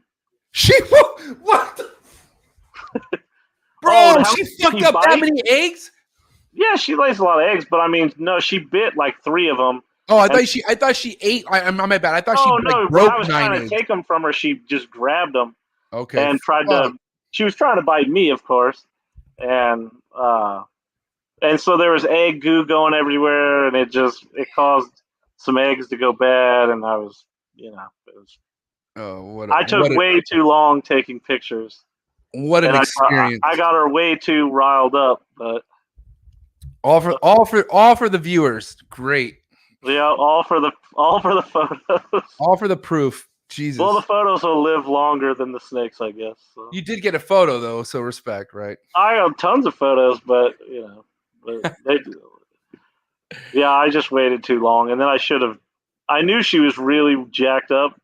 Um, I should have done, but I was by myself, and so I should have just waited a while, let her calm back down, and then take them. But I had to build a house, and so I just said I got to get these eggs now. Man. It would have been better to have some help. Let's put it that way. Now those babies establishing, the ones that did make it, were a lot easier than the northerns. Oh, southerns are cake, dude. They're like ball pythons. And you did say the whole hatching process is similar to ball pythons too, right? It's 60 days around, but give or take after the eggs land. They're right around 60 days. Most pythons hatch in about 60 days. For the most part. And that whole 88, 85 range is fine. Yep. Yeah, which is crazy. It's awesome. They all cook about the same. Just the bigger the eggs, the bigger the box you want to use, kind of a thing. Right. Fuck, dude. All right, so on to the next one, right? Because this is also this is very excited for this one. I got it because I don't have this one yet. If you notice how I said yet. But this right here, you had success, and I'm pretty sure you did last year too. But the ring python, look at this shit. Fuck. Yeah, I had those last year too. Woo! My God. If they looked like that as adults, they would be the most popular python on earth. Yeah, but that's true. But but they do look still sick as fuck as an adult. I like the adults. I don't have a problem with the adults. But I'm just saying, if they look like that, people would go berserk. First and foremost, just to confirm, I am still locked in on a pair, right? We talked about this. Did we already talk about I don't have very many boys. There's I think there's 2.8 or something like Just that. give me a girl for now. I'll get a boy later on down the road. I don't care. Well, those things, the boys are the hardest thing to get. The boys are? Yeah, I don't know what it is, but all the clutches I've ever been a part of, it's always been easier to get females than males. But the boys still raise up quicker than the females do, right? They do, but rings are weird. They'll, they're known cannibals. And the first time I tried to breed my female last year, I put a little male in there that was plenty big enough to breed. And she was fine with him last year. They never had a problem. And then, or the year before that, and then I put them together and I heard some commotion and I went over there and she was constricting him. And so I got him separated, but he died like a week later. So she must have done some damage to him. And then, so then I had 2 females and no male. And luckily I found somebody who had an adult male. And if it would have been a small adult male, I probably wouldn't have bought it. But he said it was big. And I was like, well, that's what I need. I need a big boy that girl's not going to bite. Right. And so I got him and, slapped him in there and got some eggs. So. Respect. And so what how many eggs total did you get? It was like 11 or 12, right? It's 10, I think. 10. Okay. And then what's the ratio on that? I think it's 2-8. Damn. Okay. So you really only had a couple males, literally. Yeah, no, last year I only had 3 males too, I think, or something like that.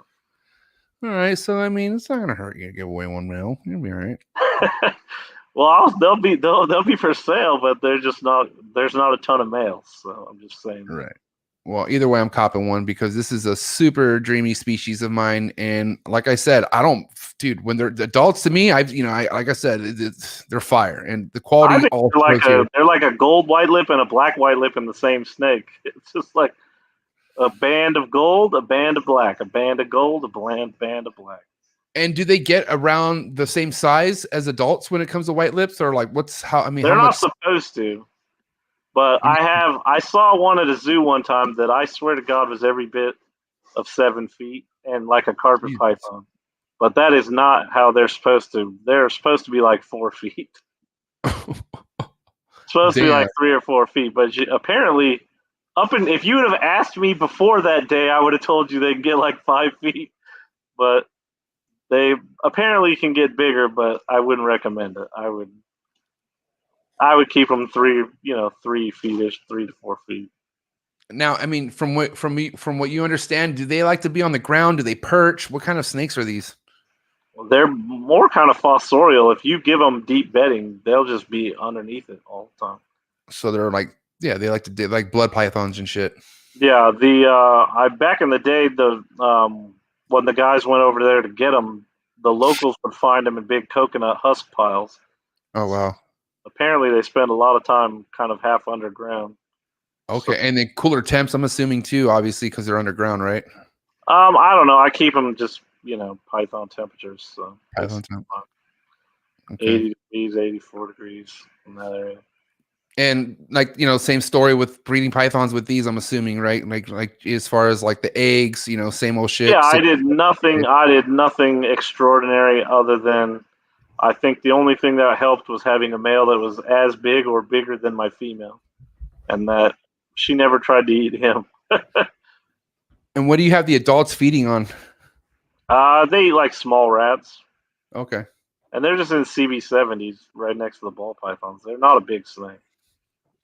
So let's get into how you feed your animals, man. Because you got so many people, so many different opinions out there, so many different ways people like to feed their animal and whatnot. What is your diet program when it comes to, and we'll just talk about the adults and when breeding adults and whatnot, but pythons in general, like how do you feed your snakes? I do Aussie stuff and Indo stuff a little bit differently. Okay. The Aussie stuff I tend to feed more leading up to the breeding season and then less during the breeding season, and then feed them again once I warm up. The Indo stuff I feed very little in the summer, and then starting in the fall I start feeding them. Okay. And then like the size of your meals though, do you like to keep it smaller? Do you beef it up? Like where are you at when it comes to the size of your meals that you're feeding your snakes, your adults? I would say I probably feed on the smaller side, and more because I breed my own rodents, and so the most abundant thing you have is a weaned rat. Right. It takes a while, or to leave rats in tubs to grow them up for weeks is very hard to do. It does take a while. When you have hundreds of snakes, you're always needing to feed somebody, so it's hard to. I try to let them go, a couple weeks, but it's rare that I have bigger rats than that. So. And it's they're once a week, every 2 weeks when you feed them. Just whenever. Well, in the summertime, I don't feed them for months, but then in the fall and the winter, I'll feed them, every other or every week, kind of 10 days, whatever I got rat wise. And you shut your ball pythons down too during the summer, right? Yeah, the big ones the females, okay, I usually breed every other year. Right. So I'll mark out who I'm going to breed the year before, and then after the females lay, I'll feed them a few times so they don't look like they're on death's door. Right. And I basically don't hardly feed them again till the next year. And then starting the summer of the next year, then I start feeding them again. And then, so it's kind of a cyclical. The females that went last year get fed more in the summer and the fall, and the females that laid aren't getting fed hardly anything. So. Right. Okay. Yeah. Because I feel like, less is more on the food size is not only a safer bet, but just like, I think healthier. Well, definitely, I don't have the problems with ball pythons eating that I hear a lot of people talking about. And I think part of that is, for one, I think people start them on rats way too early. And two, I just don't feed them that much. So they never get a chance to get picky because I'm just as good as Mother Nature as far as taking their food away from them. So. Mine tend to not be picky, but I get people upset when they buy one from me, and then they're like, well, it's smaller than such and such a snake. And I said, well, okay, but when you get such and such a snake, it's going to not eat. And I guarantee you mine's going to. And that's usually what happens. So. Now, when it comes to like the majority of your sales, like do you refer people to a website, or are you get a lot of your sales on Facebook? Is it coming on Instagram now? Where are you getting a lot of your sales from? A lot of it is, you have to be kind of cagey on Facebook now. You basically have to kind of insinuate stuff's for sale, and so you'll get some hits through there. I do have a website I don't have the program on my new computer to run it, so I haven't been posting anything there for sale. So I've been using Morph Market quite a bit and just word of mouth. So, How long have you been using Morph Market for? I think 3 years or something like that. Okay, cool. And your stuff, it doesn't really stay up for long when you put it up on Morph Market, right? I mean, it depends. There's stuff. I mean, the last couple of years, it seems like everything sells good, so it just depends on what it is and how much you want for it, I guess. Right. Because if I could ask you, Ryan, what's your ultimate plan with the ball pythons? Are you just going to keep it less is more for now? Do you have plans to expanding? Because I mean, with the projects you're working with, people are definitely going to want to get their hands on ultramil pieds and stuff like that. So, what are your plans like? In the future with your ball pythons? I'd like to do some more. I haven't done anything with the lavender snows other than just make lavender snows. I don't have any other mutations mixed in with that. I mean, I guess I have tri-stripe triple hets, and I have lavender double het exanthic pieds. I guess I've done a little bit, but I don't have any codom or incomplete dominant stuff mixed in. So I need to work on that, but you don't want GHI, right? Because I know you're getting GHI out from what I understand, right? no, I like GHI. Okay. But I've But kept, I kept you don't hold back any GHI stuff. My bad. Is that it? No, I held my breeder male I produced, and I held him back, and then I held back a female. So now I sell what I produce. Now we already kind of talked about clown, right? But if we could discuss maybe another recessive gene that you don't have that you possibly maybe want to add someday. Do you have anything off the top of your mind that you could think of? Is that? I'm trying to think. I think the hurricane thing I like, but it's not recessive. I don't think. I got to get my tri-stripe stuff more off the ground. I need to feed those females a little bit. It's kind of my 5-year-old double heads are shamefully small. We'll see. So I got to get those going. All right. Well, I'm going to change your mind real quick. I think I'm going to change your mind because you and I, which we haven't discussed Timors yet, which we will. But there's a genetic out there, bro. Have you heard of Cosmo? Have you heard of a Cosmo genetic yet? Have you heard of that? Oh, the ball pythons? Yeah. No. I'm like, dude, I used to try to keep up with it, but I know it got so madness, and people would contact me like, "Have you seen this or this?" I'm like, man, I don't even know what you're talking about. And so I'm so out of the woods. But I'm not going to wait. You think I'm going to want to waste your time? I'm not going to want to waste your time. No, I'd like to see it. Let's see it. All right. So check this out, bro. Because if you want to think about a legit version of a Timor ball python, check this fucking thing out. This guy right here, Ralph Sim, right? This guy's out of Germany. That's pretty wild. Check this out, bro. Yeah, that's cool. How fucking sick is that thing? Is that like one of those nanny things or whatever? I don't know what the fucking nanny is. I've heard of that, but no, this is a Cosmo clown. So Cosmo's a genetic that this guy works with. And this actually has clown in it as well. So this is clown and Cosmo. Let me see something else that he has. Because I think here's another Cosmo. Yeah, it looks like that nanny Reaper thing. I don't know what a nanny is. I don't fucking like you. I only know because there was a local guy that had the Reaper thing. And so everybody was talking about it. It looks like a nanny, and I was like, I don't, whatever. Dark stuff, like when it comes to the ball python, like the hypo dark stuff is like what I shoot for. Like I fucking shoot for this shit. And then when I come across this, like this is everything I inspire to be at some point in the ball python game. I'm not joking. I'm not going to say exactly this right here, but this right here, this shit, like look at this, bro. Like hold on, look at it. Tell me I don't look like a fucking Timor. It does look like a Timor, other than look at that head. Like I'm a Timor, dude. I love my Timors. So like, think about it. I love my ball pythons too. If I could bring those two together, like, and I'm not talking like a weird hybrid fucking project. Yeah, I know what you're talking about. I'm just saying visually. You know what I mean? Like the looks.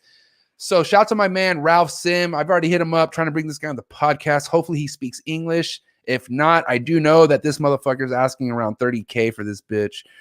And I don't have 30K right now. 30K is going towards the house. But this is like, God. So Yeah, I maybe think that looks just like that. You need to look into that nanny reaper thing because I think that's probably the same thing. Nanny, let's just look into it, bro. Hold on, man. So Nanny Reaper. So is it like a common? Well, Do you know just anyone? a nanny. I think that's what they were calling it, a nanny ball. Do you know anyone who works with them? Like any breeder that you could maybe drop? Like any name that you could I drop? don't. I can't. This was years ago when somebody was bringing it to my attention. I looked at it a little bit, but I haven't. Well, I mean, Freedom Breeder, or I'm sorry, who's this? I mean, there's definitely YouTube videos on it, of the actual gene, but I mean, yeah, sort of, bro. I don't know, bro. Let me I see. think it's probably the same. Can you guys see that? I can't see it now. Hold on. Oh wait, hold on. My bad. Hold on. Let me remove this. Let me. But obviously, you're gonna have to mix it in with the clown and do the whole thing. So. Yeah. Oh, yeah. I guess you're right, but you're saying. Here we go. So this right here, this is a nanny. Yeah, but the super, I don't know what they call the super or whatever. Okay, but you're saying that this right here could potentially, in your opinion, could potentially lead to something cool like that if you put it in it. I think if it's the gene I'm thinking of, the super is that real heavily granny thing, and if you made it with those high pattern clowns, you probably make the same thing. Huh? Crazy. Yes. Yeah, because I've never just really put too much mind into that nanny project, and I've heard it before. But my confusion again with the ball pythons is that you have something that comes out of nowhere, and it turns out that it's literally just like something else that's already been out. You know what I mean? Well, most of these mutations, there's multiple imported lineages of them, Right. and if people don't, it's kind of frustrating, but hobbyists have a hard time delineating natural variation. They think, well, it's a mutation, so it should look like this. And it's like, yeah, well, but there's hundreds of other genes that make it look like everything else too. And so you're going to have huge swings in what that mutation can express, depending on what all the other genes are mixed in. And, it was beneficial to me early on, back when I was breeding black pastels and het Russo balls. I was like one of the few people that actually, I didn't just breed my Russo ball to any female. I bred them to high gold females, really light females. And my Russo balls were really nice and easy to tell because they were real clean, because not just because they were Russo, but because of all of the other genes they got that wasn't the mutation. And the same thing, I bred my darkest, ugliest females to my black pastel male, and I got killer black pastels because you're not fighting what the gene is trying to do. You're enhancing it. And a lot of people don't do that. And it's just kind of, so they don't, I mean, people see clowns and there's patternless clowns and high pattern clowns. Well, there's still a clown, but there's all the other genes that make it go from one thing to another. Right. And no, for people, sure. People have a hard time understanding that it's a spectrum and not just, they don't all look exactly the same. Exactly. And apparently, shout out to my ball python geeks in the comments, but it's the Grim is that gene. Oh yeah, the Grim and the Reaper, I think, is the super or something. Yeah, which I could see that. Look how sick this is. This is cool. Yeah, so that's probably exactly the same. You put that in a clown, I'll bet it looks exactly the same as that thing you're lusting over. Huh. Gotta get my hand on a Grim then. Fuck, I'll go around Ralph Sims. I don't Make a clown. Do the work. Save yourself $30K. Shit, I'm trying to. Are you kidding me? I will say, shout out to my boy Chris Sursery over at Ball Pythons 1-on-1, because I remember in the beginning stages of this, and I just wanted to be an inspired I was inspired to be a great ball python breeder, just nothing but ball pythons. And obviously, I saw how other players were doing it in the game, buying groups of things and stuff like that. So I was like, well, highway combos are in my near future. I love highways, so I should probably get a good group of ivories. Like ivory females would be cool, and I knew somebody selling them. And I remember back then I would run any kind of crazy purchases through the homie Chris, Ball Pythons 101, just to kind of like see, hey, am I doing the right thing here, right? And he told me, he's like, bro, aren't you breeding this and that this year? And I'm like, yeah. He's like, you're gonna make ivories. Just keep your ivories. You're like don't spend money on that when you're just gonna fucking make it and hold them back. Yeah. And I was like, yeah, I mean, even though they're closer to being adults, I'm not in a rush, you know. And if I could save myself a couple grand, or not even a couple grand, I don't know what it was, but if I could just save myself and just kind of like do it, make it your own route. Like I felt like the gift, like the real true reward in this is when you start it from scratch. I feel like based off taking that advice and just making my own ivories and holding my own ivory females back. Yeah, well, when I started, that was basically the only way to do it. You couldn't afford anything. I mean, you're buying pos heads and heads if you were lucky. You know, that's they're a crazy lot of money. So it's you didn't have a choice but to hold shit back in the day. That is just so. But the funny thing is, I mean, I think it means more to me, my snakes do, because so many of them. I mean, so many of them I produce their parents, and and stuff like that. So I'm multiple generations into a lot of these projects. I think I figured it out. Of the 13 girls that laid this year, I think only 3 I didn't produce myself. Right. So I don't know. It means more to me that I put in the work, raised my own babies, did my own work, made the combos, than if I just bought them. Right. And to kind of go back to what we were discussing about, the confusion with things, because I could tell you I was so like eager and wanting to learn about what I can do to get ahead of myself in this ball python game. But then when I would think about a project and then find out there's another gene that is essentially the same thing and the price difference and all that, it got really confusing to me, man. And that's when I was like, well, fuck, I'm going to stop chasing everyone else's vision and what they want. I'm just going to hold back what I like and what I like to keep. And it seems like that's obviously what you're doing with your ultra mills and shit like that. But have you? Yeah, I used to want everything back in the day. I wanted ghosts. I wanted exanthics. I wanted everything. And then you quickly realize, like, I don't have room for everything. And then you also start to realize what stuff you really like and what stuff you don't. And I can't remember who said this to me, but years ago, prices were nuts on just anything new. Right. And it was like, is it cool because it's expensive or expensive because it's cool?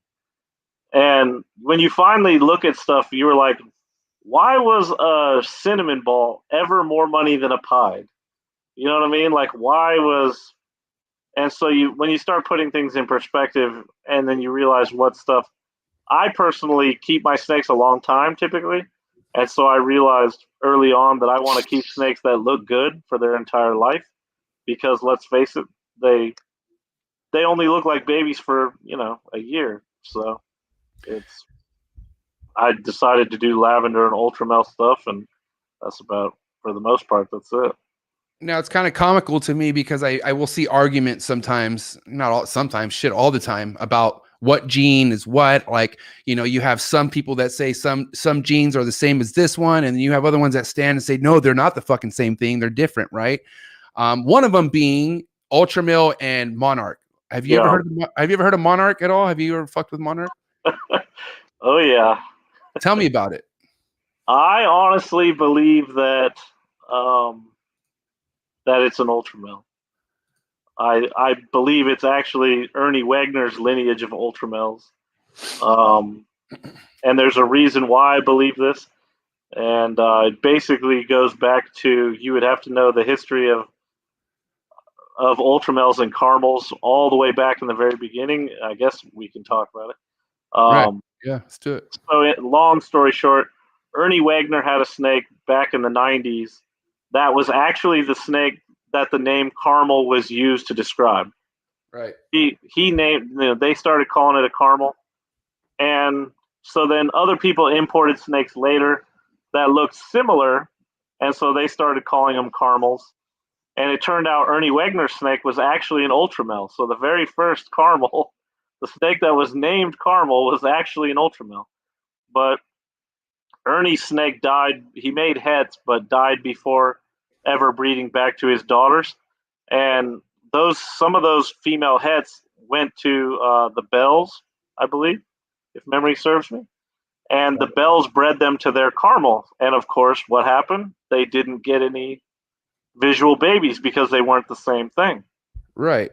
And so those animals just got absorbed into the Bell's collection. I'm sure they started breeding them to other things because they thought they're nothing because they didn't prove out. So they weren't caramels. And that's where Vin Russo's whole lineage of Ultramels comes from. He got an animal in 2001 that was produced from, it was a double het, and that's why he produced those 3 different looking caramels, because he got some of those animals. And so I find it hard to believe that if you look at the timeline of those monarchs, the only snake, there was basically one breeder back then that would have been early enough into the game to have been breeding genetic stripe balls and to have the Ultramel gene and have those snakes somehow get mixed up into pastels. And that was the Bells. And the Bells would have been selling pastels, possible het. Maybe they knew they were pos hets, maybe they didn't. But I find it odd that the guy hatched out those 2 snakes, and the genetic stripe, of course, he said was just a genetic stripe. But the Ultramel looking snake, of course, he had to give a new name. And then, as I used to write on the forums all the time, he had 10,000 reasons never to figure it out. Because at the time, Ultramels were a couple grand, and he wanted 10 grand for one of those. And my personal belief is, and if you look at their photographs, they always took them on black backgrounds. They did everything they could to make them look black or dark. Right. Yeah, I could see that. And after they started breeding them for a while, I noticed like, oh, they're looking more and more Ultramel like. And then of course he decided to get out of it. I think he probably got out of it because he knew, but whatever. That's my own. And it's important we talk about this because fuck the price difference. Like, are you kidding me? Like, monarchs are fucking taxed. Like, they're I think they're beautiful snakes, but I genuinely, wholeheartedly believe that they are Ernie Wagner. And if I have a picture of the original Ernie Wagner Ultramel, it is a darker snake, and I actually have pure Ernie Wagner line Ultramels. They are darker than the other ones on average, but not manipulated black background dark like a monarch. So, case closed on that one. Thanks for I think that's what it is, but obviously it just makes all the sense in the world. I just feel like some of these people just love to argue, and especially when they have money involved, they want to be the one to seem like they're onto something where really ironically, I can't get any of them to give me a shed skin from a monarch to get it genetically because I participated in a genetic study with a gal at a university, and I sent her. She was singling out the genes that cause the different albino mutations. Right. And so I sent her Ultramel stuff and lavender stuff. And so you just need a monarch shed, is what you're saying? Yeah. So she told me if she could get her a monarch shed, then she would run the DNA and tell me if it's an Ultramel or not. Run it. Whoever we don't even have to breed them. We can literally just give me a shed skin and she'll tell me if it's a freaking Ultramel or not. All right, whoever wants to solve this and has a monarch, okay, save that shed, be a real one. But I don't think they want to solve it. That's the point. Solve it. Nah, don't be a Bob Smith. No, you need to fucking solve this shit. I'm serious. But you know how these people are. Let's run it. Come on, Ball Python people. I need somebody out there. Hit me up if you want to be. If you want to just be anonymous, that's cool. We could figure it out. But let's get down to the nitty gritty about this. Let's figure this out because clearly there's a solution to this. We could just get to the fucking facts, scientific facts on this, and just call it a day. Because if it's one thing that's crazy is, like I said, like getting people to visualize something and getting a price high on something that really is essentially something that's already going on and happening. Well, the only person that would have been selling ugly pastels at a reptile show that were possibly het for genetic stripe and Ultramel would have been the Bells. That's it. They were the only people that would have had genetic stripe long enough and had those other, Ernie Wagner lineage snakes floating around in their collections to have even made that potential combo. And those guys, and I've told those people that 10 years ago, and nobody cares. But All right. I'm but doing I'm a history junkie, so I dig in. Yeah, respect. You know what's funny? I don't give a shit what money you got into something. That don't fucking prove nothing to me. That just means that you're hyped up on your own investment. This guy knows the history of shit. And that's what I want. I want to know the history on things. I don't want to know because, oh, you have a big following or you fucking put money into something. That don't mean shit to me. I want to know the history. Like, what are the facts? So that's why it just makes it makes a lot of sense coming from you, the way you explain it. But this is probably still not enough for some people. We need that Well, shit. I could be wrong. I mean, none of it's 100% factual. It's just if you look at the history and unknown snakes popping out of nowhere that happen to carry the genetic stripe gene back when there was only like 3 guys that would have been having just miscellaneous het genetic stripes floating around and that were in the position to also have the ultramel thing floating around. It's basically one person. And that one person did have the Ernie Wagner snakes that didn't prove out. So what would you do with, a handful of normals that didn't prove out to be caramel? You'd start breeding them to pastels. You'd start breeding them to whatever because you didn't think they were anything. And that's the point. I think we need to start the Ryan Young cases on all these fucking things. Look, there's Trick, there's Trick and Hurricane. I'm just an ultramel junkie, so that's where. Well, bro, ultramel monarchs aren't the only problem that's happening. I'm telling you, there's a lot of other things that, like I said, made me so confused. Where I said, "Fuck this shit." I'd rather not even figure it out. But it looks like we could kind of figure this shit out now if we really wanted to. Yeah. At least with this, she's isolated the gene for ultramel. So if I send her a shed of a monarch and she would say, yes, that has that gene, or no, it doesn't, then there you go. That's the answer.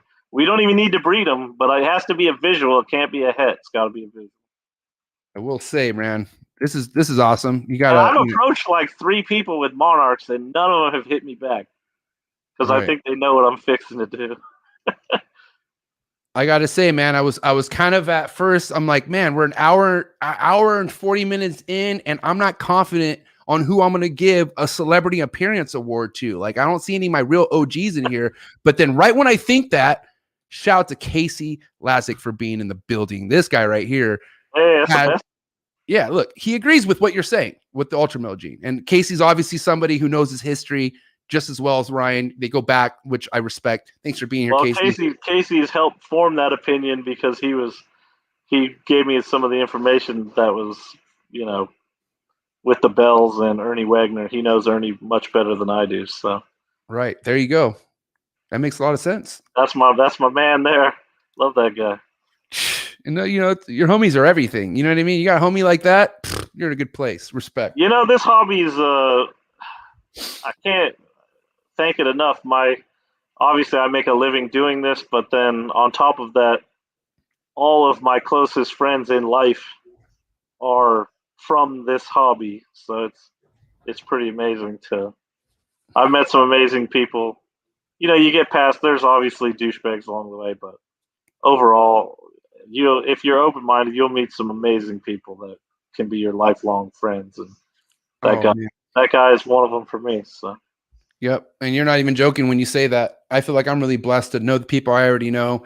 And, I'm really thankful for this show too, man, because Ryan, you're a chill DL guy. Like, you're not somebody who is on a platform putting themselves out there. Like you just put your work out there, plain and simple. And you put your herping trips out there too, which is epic, but you're more on the chill side of things, and I respect that. Well, for years I wholesaled everything. I didn't even want to deal with people. I don't blame you. Fuck. I sold everything, to a guy that shipped a lot of it overseas forever until prices got too low. Then it wasn't really worth it anymore. But yeah, for, I don't know, probably an 8-year period, man, I was just producing stuff and getting rid of it. So I loved those days. It was much easier to just hatch them, put them in a box, out of here, be done with it. Didn't have to muss and fuss with individual customers, which, I mean, they're not bad, but it was just a different time. Different time, as I'm saying, yeah, when with the times it's not getting easier. It's not getting, I'm telling you, bro, this shit's getting more like you have to become more of a people person as you go along. Otherwise, you will just will become a wholesaler. because at the end of the day, people do want interaction, which is fine, but they also have questions to a million things, which is normal to have, right? Yeah. And and I feel like there are people out there that do a good job at just fucking like being there. Like, like for instance, Harlan Wall. Like Harlan Wall is somebody who I've never even bought a thing off Harlan Wall ever. I don't think a lot of people have. And Harlan is there to give information and takes time. Like he's more of a guy like, hey, do you have time to talk? I'll call you right now. And you don't find a lot of. I'm like, that's old school. We all used to talk. I love that. You kidding me, bro? Fuck. I can't stand texting, especially when you have a problem with somebody, bro. You're not gonna fucking text me. You're gonna call me. Like we're gonna talk. I want to hear your energy, what's coming out of your mouth. Because I'm not buying this shit. You know what I mean? Oh. But I love the like phone call shit, man. Pick up the phone. And I appreciate that because, I am somebody who could write stuff down, they even say like, oh, I just keep my records in my phone. Whatever I keep in my phone, I don't go back and look. I'm not somebody who looks at my phone. I'm somebody who either writes it on a wall somewhere where I walk in front of it, or I just retain it hearing out of somebody's mouth. But for some reason, I do a good job listening to information when it comes to somebody's mouth, like when I actually hear it from them directly. So I appreciate that, Well, I remember being freaked out the first time I sold somebody a snake and I never spoke to them. Like on the phone. It used to be like I would never sell anything to anybody I didn't speak to. Right. And then it just like slowly turned into text and email. And I remember I shipped out a snake. I'm like, I never spoke to this person. This is really weird. But it's like, dude, and now I never, I would say, probably 20, maybe 1 out of 20 people I speak to on the phone. And it's not because I won't talk to them on the phone. Most people just seem like they want to email or text, and, I guess that's fine. But now shout out to William, man. Shout really sick ass super chat right now. But he really respects the whole multiple species aspect on how you do things, which kind of brings me to my next point here, Ryan. Obviously you're somebody who you'll listen to information, like you'll hear what people have to say, but you kind of just go with what you experience hands-on. But is that how you kind of sought off with your projects? Because if we could kind of get into it already, can you confirm how many species you bred in 1 year, different species of pythons or just snakes in general? I don't know how many I've bred in 1 year. I've bred 30 overall. But I think I've probably bred, 14 in a year. I have something like that. 10 to 15, I guess. I don't know. I've never paid that much attention to how many in a year, but I pay attention to how many overall. How much time did you give yourself before you worked up to something like that is what I want to know. Or did you just dive into that shit right off the bat and figure out what? No, originally I got into this thinking I'm going to be a chondro and emerald guy, and that's it. And then I loved the ball python morphs. I thought they were beautiful, and I saw people making money. And I was one of those dreamers who thought I could make a living at this. And so I've spent tens of thousands of dollars buying head albino ball pythons. And I remember back then my friends go, well, you don't know if you could breed them. And I'm like, well, fuck, I'll figure it out. And just jump right in. And eventually there was a moment where I actually was, this is hilarious. I sold a bunch of actually not a bunch. It was like, 7 pastel ball pythons to a guy, and he sent me a cashier's check to my work. And at the time, I was a manager of a fire and flood restoration company. And I got this check in the mail for like $22,000. And I had my year-to-date stub on my paycheck was $21,000. And I was like, I literally made more money selling 7 snakes than I did working a whole year. And so I said, to hell, I wanted to do that full time. And then eventually business got slow and they laid me off, and I just never went back to work. So. And here you are, full time reptile keeper. But you can do it. It's all math.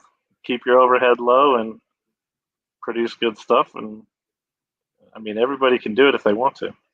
Right. No, exactly. I mean, I don't want to be all cheesy, but you could do anything you want to. Anything you put your mind to, you could do, right? But I feel like you know, with the animals, like, you know, you got a lot of people who like to drive in other people's head, like, you're not going to get rich, which, you know, rich can mean so many different things. You know what I mean? Like rich could, I mean, to me, rich is living out of my means, like stuff I don't really need. Right. But then also what I care about is just having a living, you know what I mean? And being able to have my own boss. And you could easily provide a living for a fucking family of 10. Okay. And be your own boss if you do things right with these animals all day, every day. And the only thing holding you back is you and your own. Exactly. Oh my God. And it doesn't even matter what the species is nowadays. People love animals. Like, I mean, if you have the fucking people skills, if you know how to work your platform, you could build your own following and hype over anything it is that you're working with. But people want to see the work that you're putting in. You know what I mean? Yeah, no, you can do it. It just I remember most people told me I was nuts, and it's like, oh, for sure, you can do it. I mean, I have family, like, you know, I don't want to keep bringing this up, but, you know, I have family that we don't talk to. It sucks because years back, they're like, what are you going to do with these animals? You know, it was like, made it seem like I was a weirdo for what I wanted to do, even though I like was changing my life. Right. But now, like, you know, I'm not trying to say I am successful with the animals, but I'm working full time with the animals now. Like, I don't have a 9 to 5, you know, like, and I was able to be in this position, but, you know, I don't have any fucking family to talk to about that. You know what I mean? They don't want to talk about that part. It was all about, even my mother for like the first 10 years was like, when are you going to get a real job? It's right. Like, what do you mean a real job? Like, I'm working for myself, like what I told you I want to do my whole life. You know, you would think, you know. But I bring people into my room. You know, the one thing I do love, and I take back when I hear this, is I bring keepers in my room. Like Garrett Hartle was just at my house, right? And I showed him the trap. I showed him the podcast room, and he was amazed with how many different things I have going on, but he was more amazed on how well kept everything was, you know? And the reason why that is because I fucking put my heart into this, and it's, I don't choose my days to do things, and I do things every fucking day. Every day there's something something needs my attention no matter what. And you know, people don't realize we never really get a day off. No, you don't. And even like, you know, the whole vacation thing, you don't ever have a vacation, period. You always have something in the back of your mind. Is homeboy gonna show up to my fucking place and air the room out like I asked him to? Like, you have so many things that are concerned that could fuck up your vacation. And, you know, shout out to, I don't want to drop the name, but there's a well-known chondro breeder out there, and this guy's fucking an OG, like does his game and works with other stuff too. But I was at his house, and, you know, after looking at all his animals and his productions, I'm like, dude, this guy's fucking amazing. And then he told me, in about 10 years, I'm looking to retire. Like, I want to not have most of this, if not anything, in 10 years, because I want to go live my life finally. Like, I want to just go on vacation and not have to worry about looking at security cameras and like all this shit that you are on. Like, you know, it's not. Oh yeah, I've literally been traveling in Australia and get service. You haven't had service in a day, and you're answering texts and messages and selling snakes, and they don't realize you're on the other side of the world. And you're just, you know, then they're blown away when you're like, well, I can't ship till I get home in 2 weeks, and they're like, well, where are you at? You're like, tell them, and then they go, well, why are you even talking to me? And it's like, well, it's because it's what I do. Right. So when I got service, man, it's customer service time. Exactly. All day. It's nuts. Doesn't matter where you're at. If the phone dings, you answer.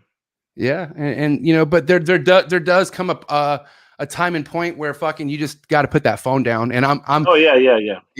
I'm literally I'm learning that myself, man. I'll tell you that right now. I'm learning that, you know, every now and then you just got to simply just fucking put the phone down and just not look at it. You know what I mean? And just, you know, just keep it moving. Because at the end of the day, you know, there is like, even though you're your own boss, mentally you got to clock in and out, because there are other things in your actual life that need your attention. You know what I mean? Oh yeah. Well, the last couple of years for me, it's all been kids and building the house, and just it's been weird actually. I don't feel like I've had my finger on the pulse of my collection less than I have the last 2 years. So it's been a while. It's been interesting the last couple of weeks having more time to spend with them after not being around as much. So right, exactly. It'll be nice to get back to how it used to be. So. Yeah, 100%. Now, do you feel like in your head, like, do you have kind of like a checkout time maybe where you want to just maybe ease back, or like, are you just riding this shit out to the end? What do you think? I definitely, I mean, I fantasize heavily about just having like chondros and emeralds again someday, because they're so nothing work. So you could have a bunch of them and have nothing to do for days on end. Um, that's my retirement would probably look like, you know, 50 snakes, chondros and emeralds maybe, and Yeah. just and maybe some scrubbies. I love my scrubbies. I'd have a hard time not having scrubs, but Let me ask you this. I mean, because I look back at things, and even though I do keep a lot of different stuff, I look back at things and I'm like, man, if I just have a room full of chondros, my life would be fucking easy as shit. it'd be so easy. It'd be the easiest thing ever. I wouldn't need any. I would never need a rat. I would only need mice. Like it'd be so easy.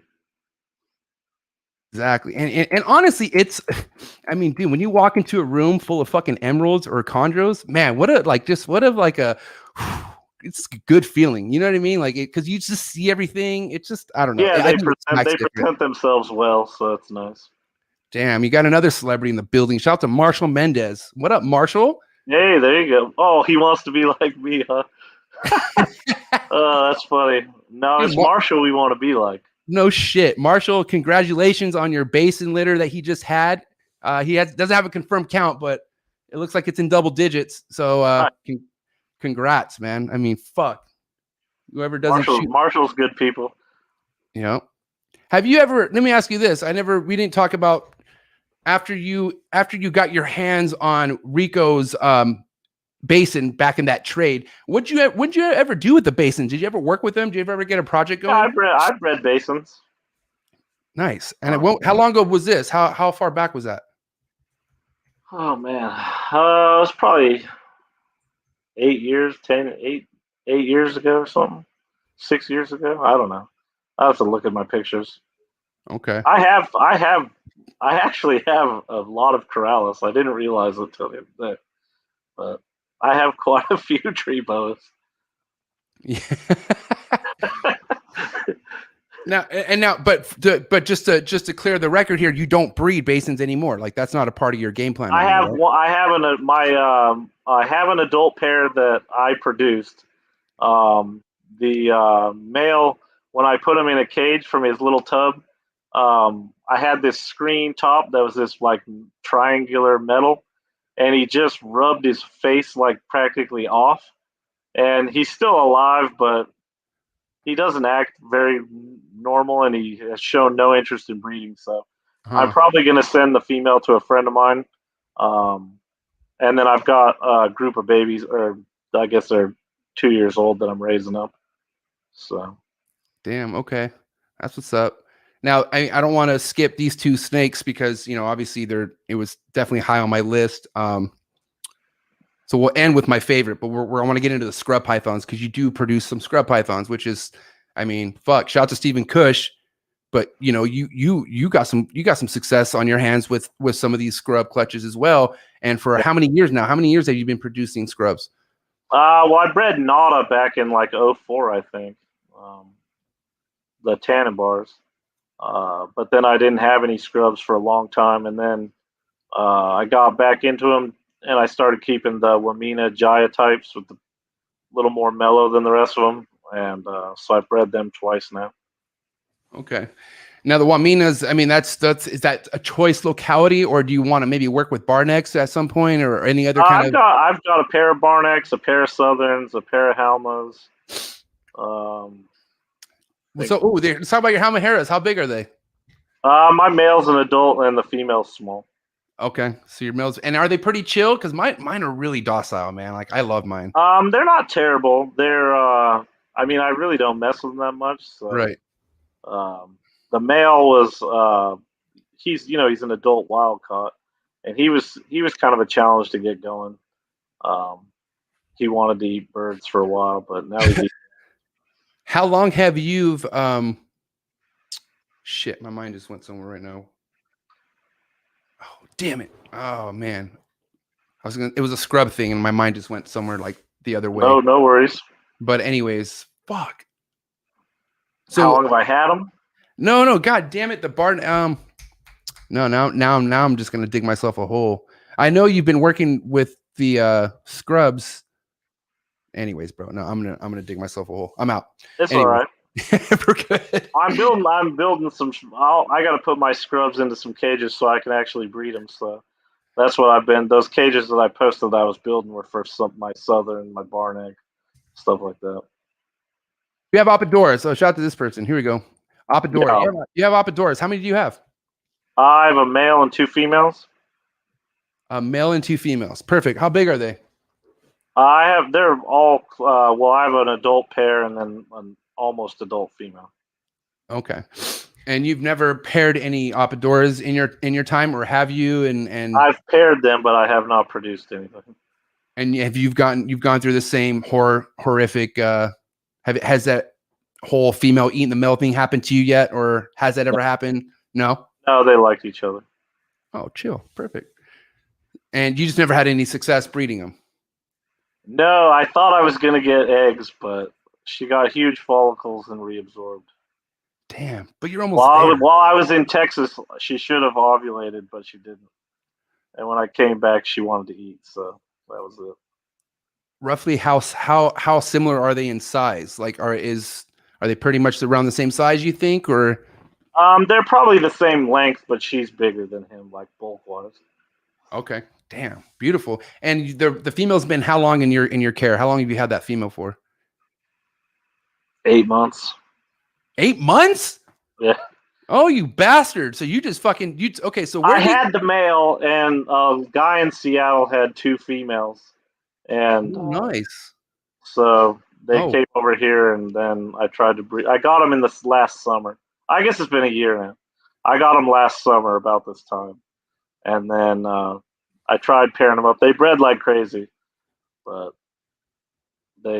she got huge follicles and stopped eating. I thought I had it, but that's still exciting though. That's good. That's fucking progress. That's more than I've heard from anyone talk about Oppadoras. Like, you know what I mean? Well, 2 guys bred them this year, so who? Shit, I don't know their names. I'm horrible. Oh, don't do that to me. Come on, bro. You remember. Let's refresh that memory. Who do you? No, you'd have to go to the Lysis page or the Appadora page and look at who those guys were. And it was year? I don't know either of them, so I don't. All right, I'll do some investigating. What page on Facebook? Yeah, I think it was on the Popwin page or the Lysis Appadora page or whatever it is. Oh, definitely gonna do some investigating. The one guy, I know the one guy produced them, and the other guy I thought he produced them too. But like I said, I literally don't know their names. I'm horrible with names. I'm sorry to those guys. It was a great accomplishment. I'm very jealous. So yeah. I was hoping to be the 3rd guy, but I wasn't. Do you happen to recall what group it was, or like what? Because it's just a Facebook page, I think. Isn't there an Appadora page? Oh, it's just there's 3 of them. Kind of like, oh, I guess you're right. Just this one right here, right? That's Poplin Carpets. No, that's not going to work. Okay. I think they have it under Lysis or Appadora, something like that. Let's see. Let's see if they pop up. No, see, that's all my stuff. No, ain't gonna work. Anyways, all right, I'm gonna do some investigating because, like, I'm always on top of that shit. I want to see who actually is producing this stuff because that's a long-term project for me. Like, I have a trio that I'm raising up. You know, they're young. Fortunately, you know, I've been raising them up since, you know, like young juveniles. You know. So I'm in no rush for that, but I'm just so curious because I'm waiting for people to be like, oh, here's some Pop-1 eggs.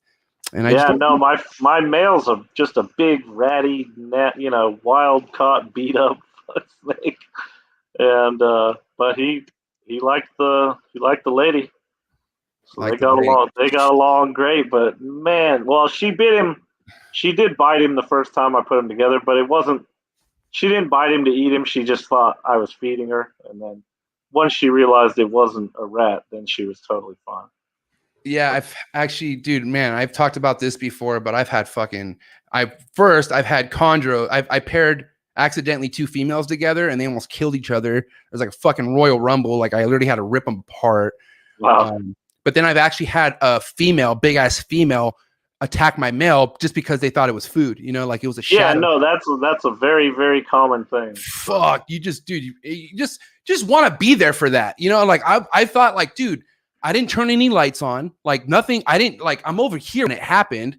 So like, it wasn't, maybe it could have been me, but like either way, this could have went down when I couldn't have, I wouldn't have been in the room. You know what I mean? Well, So, I had my Angolan female killed my male. And it was sheer stupidity on my part. They were together, and I totally forgot they were together. And I brought a bucket of rats in the room and was feeding, And then the next day, I'm like looking around and like, oh man, there's why is he dead? And then I went, oh yeah, I left them together, and I didn't feed them, but he must have moved, and she grabbed him and wrapped him up. So that's happened to me, I think, twice. I think I had, what else did that to me? Something else did that to me. Can't remember what it was. But yeah, those pop wins, you definitely didn't bring. You didn't bring no food in there while they were together. Yeah, no, I mean, I haven't paired. I never paired no pop ones. Fuck, I'm not even there yet. But I'm just saying, like, I guarantee, yeah, that you definitely don't want that to fucking be like a mistake whatsoever. Because I mean, dude, they're so strong, bro. I mean, if it's one thing I already know about a pop one olive, it's fucking strong. Like this thing is just muscular, like not much fat on this thing whatsoever. And I always think to do is just keep your hand sanitizer handy. And if they are in a fight, you just give the aggressor a little squirt in the mouth. Boy, they let go like. Oh, what facts? They let go like they hate that stuff in their mouth. So you just get a little bit about that. They'll let go real quick, like so. And that's not going to kill them or anything, or it's not like. No, I mean, you don't want to give like a big squirt, but just a little something, or even like the pop ones I had like mouthwash, and I put it in a little spray bottle, and just in case. And so when she grabbed him and wrapped him up, I just give her a little squirt on the face, and then she was all done with that, and then they were fine. Damn, crazy. So yeah, handy to have that around. Yeah, I mean, I have hand sanitizer, but now I never thought of like having that shit on deck for that. Like now, but that's honestly like, why not? And I feel like I did that when something was biting me. Was the first time I realized that worked. Dude, it's better than ripping the snakes apart with your hands. Like I had to do that, and it was terrible. The big scrub that had me by the arm, and I wasn't gonna peel that thing off. So. Dude, bro, like there was teeth flying everywhere. Like I was not having a good time. I was so upset, but it was either do that or have this female just eat this other smaller female. And like I didn't, I like almost sat there for a second, just let it go down. But I was like, no, fuck this. Like I'm not letting this shit happen. Like, and I fucking like just went to fucking work. It was either me or. Yeah, if you spray them in the face with something nasty, they'll let go real quick. Yeah. Real quick. They just let go. And then once they did that, then they were fine. Totally fine. They never had a minute. They'd fucking hide in their hide box all the time. That's all they did. Or I wonder if you fuck with their where their asses at, basically. Yeah, right. Like they're fucking like shove something up in there or something. That has. I mean, that works for people. I think the face where that's all their sensories up in their face. So just fucking bam, like something will not Lysol, but mouthwash, and boy, they'll. Yeah. Homegirl Hannah here has mouthwash. Yeah, mouthwash works. Dude, there was fucking some. Oh man, because there's people out there like with their Instagram pages, and you could totally tell there's just not animal people like how we are animal people. Like it's mainly animals to put themselves out there, right? Yeah. And this one bitch fucking, and I'm sorry, I don't mean to call her the bitch, but she is a bitch for doing this. But she had a ball python who was biting her around the hand, and she got a bottle of fucking Lysol spray and just like literally directly in the fucking mouth. Like it was like a shot, like just. Wow. Man, that shit, and this is like 2-3 years ago.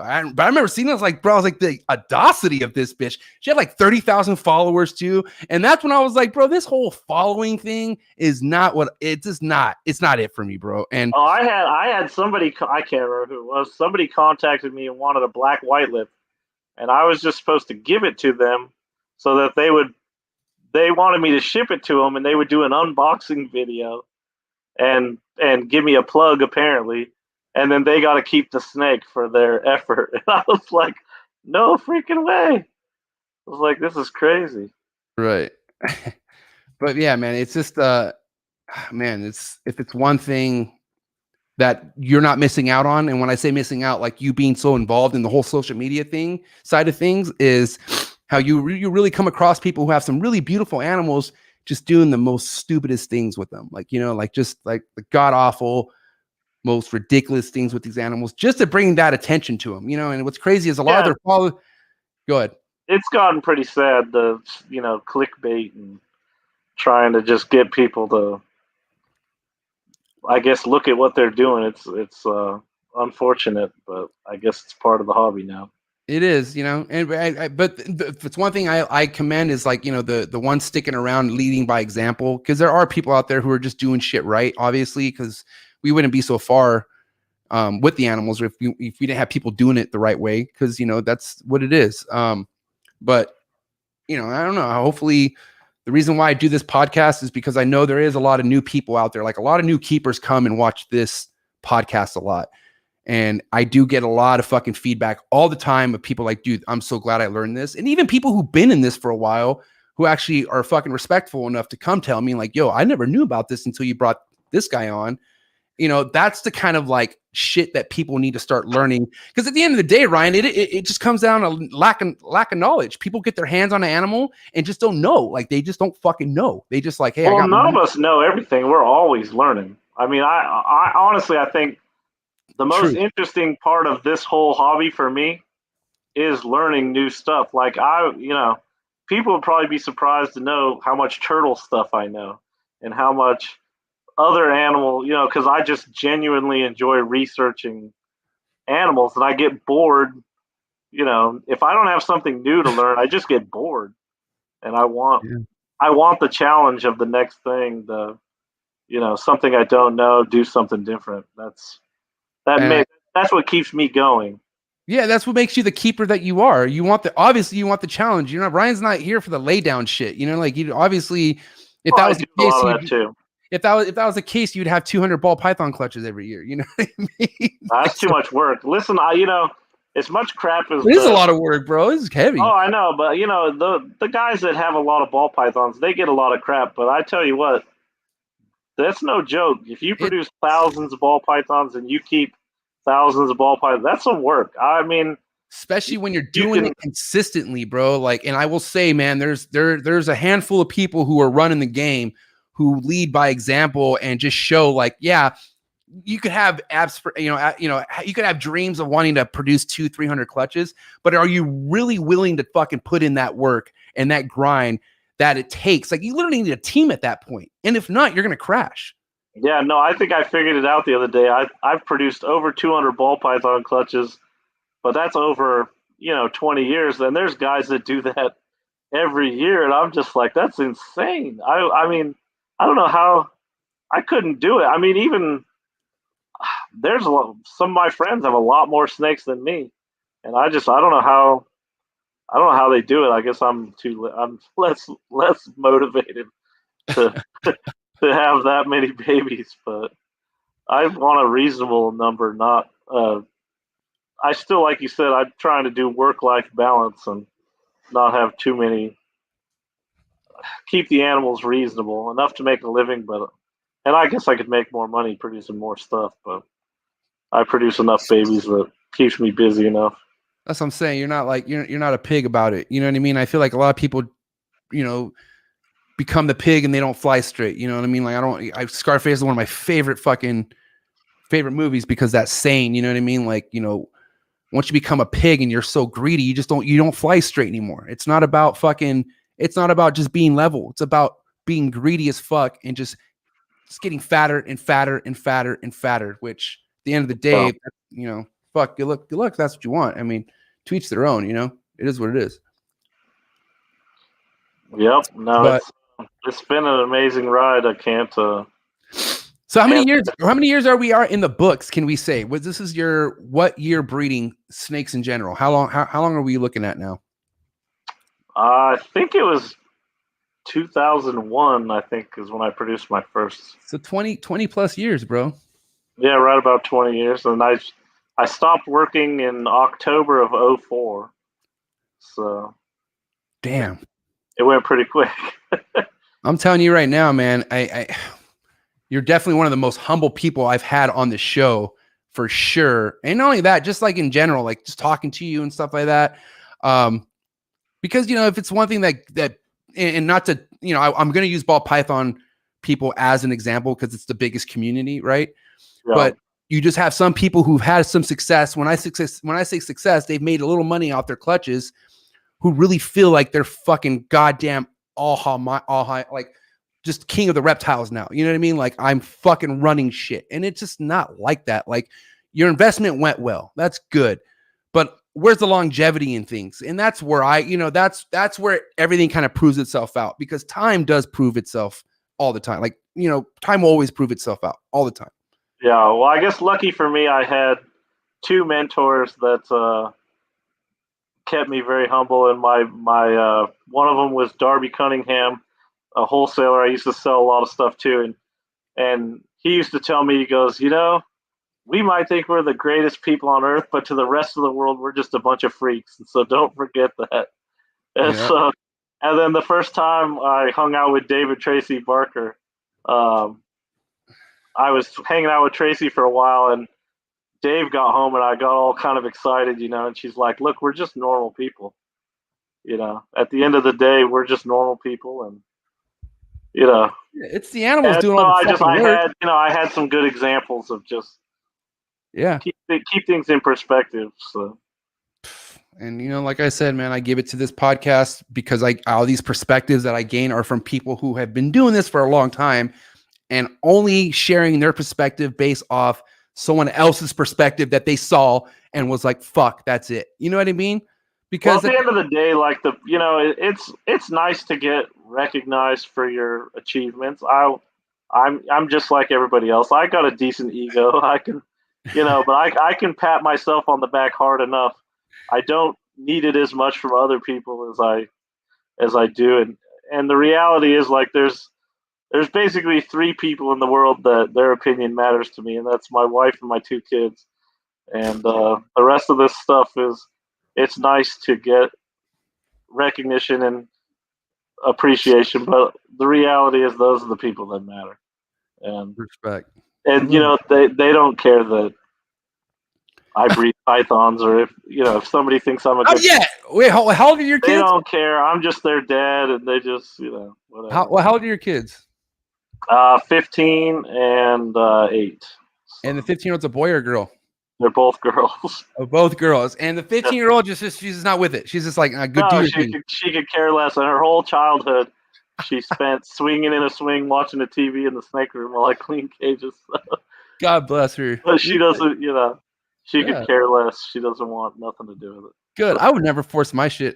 Whatever I do, I'm not gonna have a kid and like fucking throw a snake on them when they're like 2. You know what I mean? Like if they show interest, they're down. Let's do it. You know what I mean?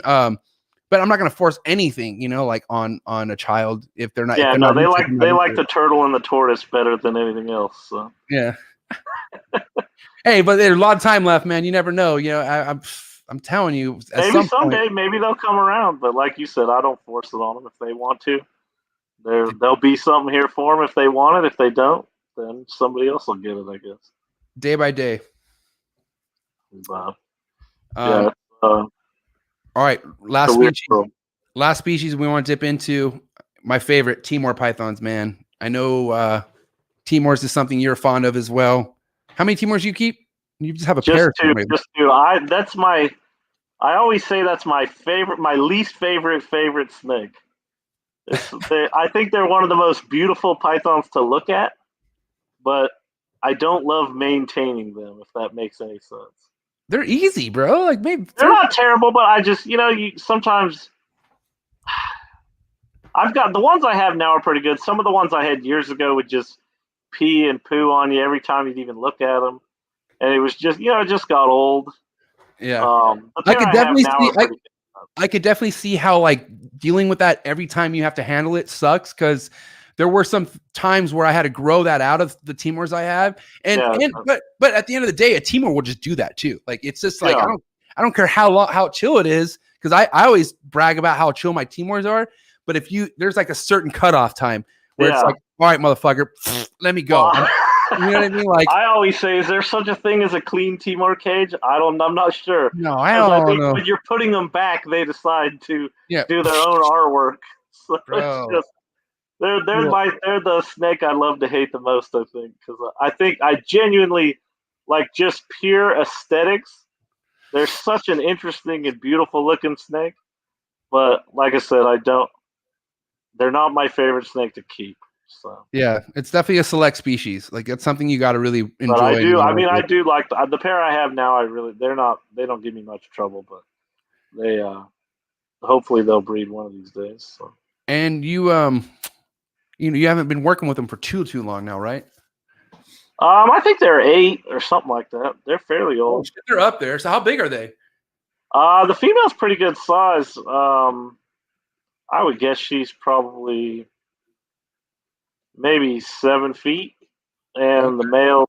I kept the male really small. I don't know if that hurt me or not. He's still probably like 4.5, 5 feet. So I don't know if that's contributing to my lack of interest. This year they didn't really do anything. Last year I thought same thing like the poplins, got big follicles, was basking, stopped eating. I really thought I had it, but then she Right. reabsorbed. So, but I never saw them do anything, so I don't know. And they didn't even really spend a lot of time together. So, I mean, but to be fair, you have quite a bit of success with clutches of stuff you didn't really visually see go down anyways, right? Like you're just like, oh fuck. Like, I mean, because you're not usually the first time I breed something, I'm like really on it and I catch everything. And then after I've done it once, then I'm like, okay, I don't need to see every step. I'll right. just have a general sense of what's going on. But Exactly. the first time I try to really, so like this year, I hardly paid attention to anything, but I paid attention to the Timors. Like the poplins, I could tell you every time the poplins bred, like you know, I was on it, but it didn't, unfortunately, it didn't translate into eggs from either Did of you them. get any visual locks from the Timors that you've seen? Like 4 years ago or 3 years ago, I thought I saw them locked up one time, but Right. they were kind of like half in the hide, half out of the hide. And I was pretty sure the way the tails were, they were locked up, but I didn't want to disturb them, so Right. I kind of left them be. But like the last couple of years, he usually sits in the hide box and she's sitting somewhere else. So I've had the thought of getting a new male. Obviously, we've discussed that before, Right. but I think I need a different male, or I need to get him bigger. One of the two. Shit. Well, it's crazy. He's a good-looking snake. I think I don't know if they're siblings. Maybe he doesn't want to breed her. I don't know. And the Timors originally are they're imports, right? And you usually those came I was told that they were produced by one of the zoos, but okay. they were little. They were tiny when I got them. Damn. And you've had them for that long. That's sick. I love it. Yeah, I have two, no, I have 3 hatchlings that I'm raising up, and man, they're growing, but they're beautiful. I just love them, man. I don't know. I love Timors, bro. It's their head stamp and their structure, and I'll take a scrubby head. That's the best head on. yeah, for sure. Yeah. I mean, if we want to rank them, I mean, Scrub's head. I mean, Oh, it doesn't matter. There is no right or wrong answer. It's whatever you like. right. But I could tell you right now, the one thing I appreciate about a scrub is how into it is in you. Like it's interested in what the fuck who you are, and it's not scared of you whatsoever. I had a bunch of people over here, and I'll bring up Brandon Wheeler. So Brandon Wheeler, he's he keeps scrubs. No stranger to scrub pythons. And I told him I have this one female who will fucking literally charge you, bro. Like she will charge you. And he's like, cool, let's bring her out. And fucking bro, shit you not. She's under the hide, opened up with the hook, boom, came straight out, bro. Like I was like, and then she got a hold of fucking Garrett. There's a mat, looked like a mask. I left my room for like 5 minutes because like in a small room with a bunch of people, I get like anxiety. I know there's experienced keepers here, so I'm like, I don't need to be here. Let them do their thing. Let them do their thing. I leave for 5 minutes. I come back, blood on the floor, Garrett smiling, and I'm just like, fuck, bro. I told you. Yeah, no, they definitely have. There's spirited ones and there's mellow ones and everything in between. Yeah, I do. Nothing, man. A mellow, handleable scrub is just I don't know if it gets better than that. I don't know. Yeah. Yeah, and I have a I'm couple a of them. total green python homer too, but Yeah. I love something about a big scrubby. The iridescence, those big scales, those head plates. Well, that's a Respect. badass snake. I have a wrap-up question for you, Ryan, before we dip All right. into the hot seat questions, okay? Now, we didn't talk much about Nido, okay? And I think we've talked about this a little bit on Unfiltered Reptiles podcast, which link to that episode's in the description below. All But right. the Nido thing, you know, obviously it's some people do take it serious, which you should, but like, can you kind of clarify where you sit with the whole Nido situation and like, you know, and what kind of effect you feel like that truly is going to have in the future with green tree pythons and maybe any other species that happen to not do well with Nido?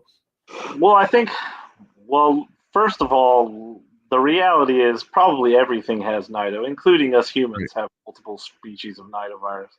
So, I hear people like, well, boas don't have Nido. Well, that's BS. Boas have Nido. They might not have isolated the strains yet, but every animal they've ever looked for nidoviruses, they found nidoviruses. Um, from the research I've seen, it's definitely a thing. I'm never gonna say it's nothing, but it's not the boogeyman that people are freaked out about. I'm like, if you could tell me like pick, if you're keeping live animals, viruses, pathogens, all these kind of things are always going to be an issue no matter what. We're keeping all these different animals from all over the world. We're shoving them in tight quarters. We're keeping them high humidity, high temperatures. Like, what do you think is going to happen? There's probably high bacteria counts on everything, all of our cages, all of our utensils, all this stuff. And most of the time it's fine, but occasionally it's not.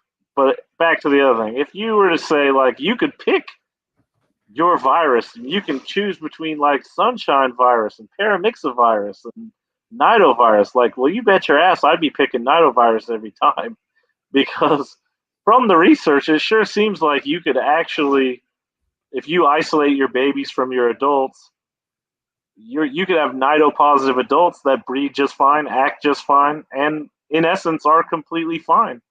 And the nidovirus, it appears to be it's not that lethal overall.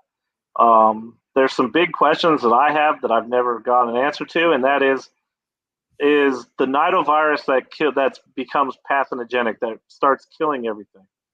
Do we know, is that a chondro nidovirus killing chondros, or is it a carpet nidovirus killing chondros? Yeah. Maybe. And then there's 4 species of chondros. Do they all have their own nidovirus that's slightly different? And the one species doesn't like the nidovirus from the other species?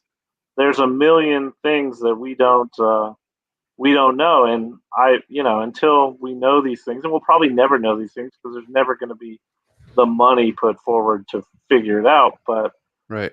I just tend to think most people keep multiple species collections, and pythons are relatively closely related. So maybe it's carpet. If chondros get carpet nido, it kills them. But chondro nido is not a big deal to them. I don't know. I don't think anybody has those answers yet. Yeah. Might Same be thing. might be answers we never even find out. You never know. I don't think we ever will find out. There's not enough money in it to find it out. Yeah, true. And it's just, I definitely, I'm not going to downplay it. It seems to be an issue, but we have this habit now of going back and looking at collections that have been lost, and people go, well, that must have been nidovirus. And it's like, well, how do we know that? Because basically every virus in pythons presents itself the same way: respiratory infections, failure to thrive, and just they die. I mean, that's, if you go read all of the, what the virus does to them, they all practically present identically. So every python that has ever died in the last 20 years, now everybody goes, well, that was nidovirus that killed it. And it's like, well, how do you know that? You can't just say that without, well, you'll never know. And then it's been around forever. I remember Burmese python people talking about respiratory infections they couldn't get rid of 30 years ago. And the snakes either became more immune to it over time, because you don't hear about that much anymore these days. Ball pythons, there's been tons of nidovirus ball pythons.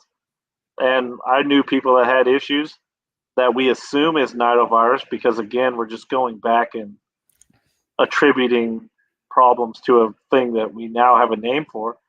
But it appeared to have sparked off. People lost some stuff, and then it seems to be you don't hear much about it anymore. And I don't know if people just don't talk about it or what, but I think in the scheme of things, I think it's, if you could hand pick your virus, that sure seems to be the one I'd go for, because the other ones wipe your stuff out, with weeks. And I mean, I've talked to people, I've read all the papers, and there's a lot of unknowns. And I think it's like everything. If you keep stuff substandardly, and you're gonna have more problems than other people. And if nidovirus is floating around and you're not a good keeper, then you're probably going to have flare-ups. And that's maybe that's an oversimplification. It probably is. I don't know.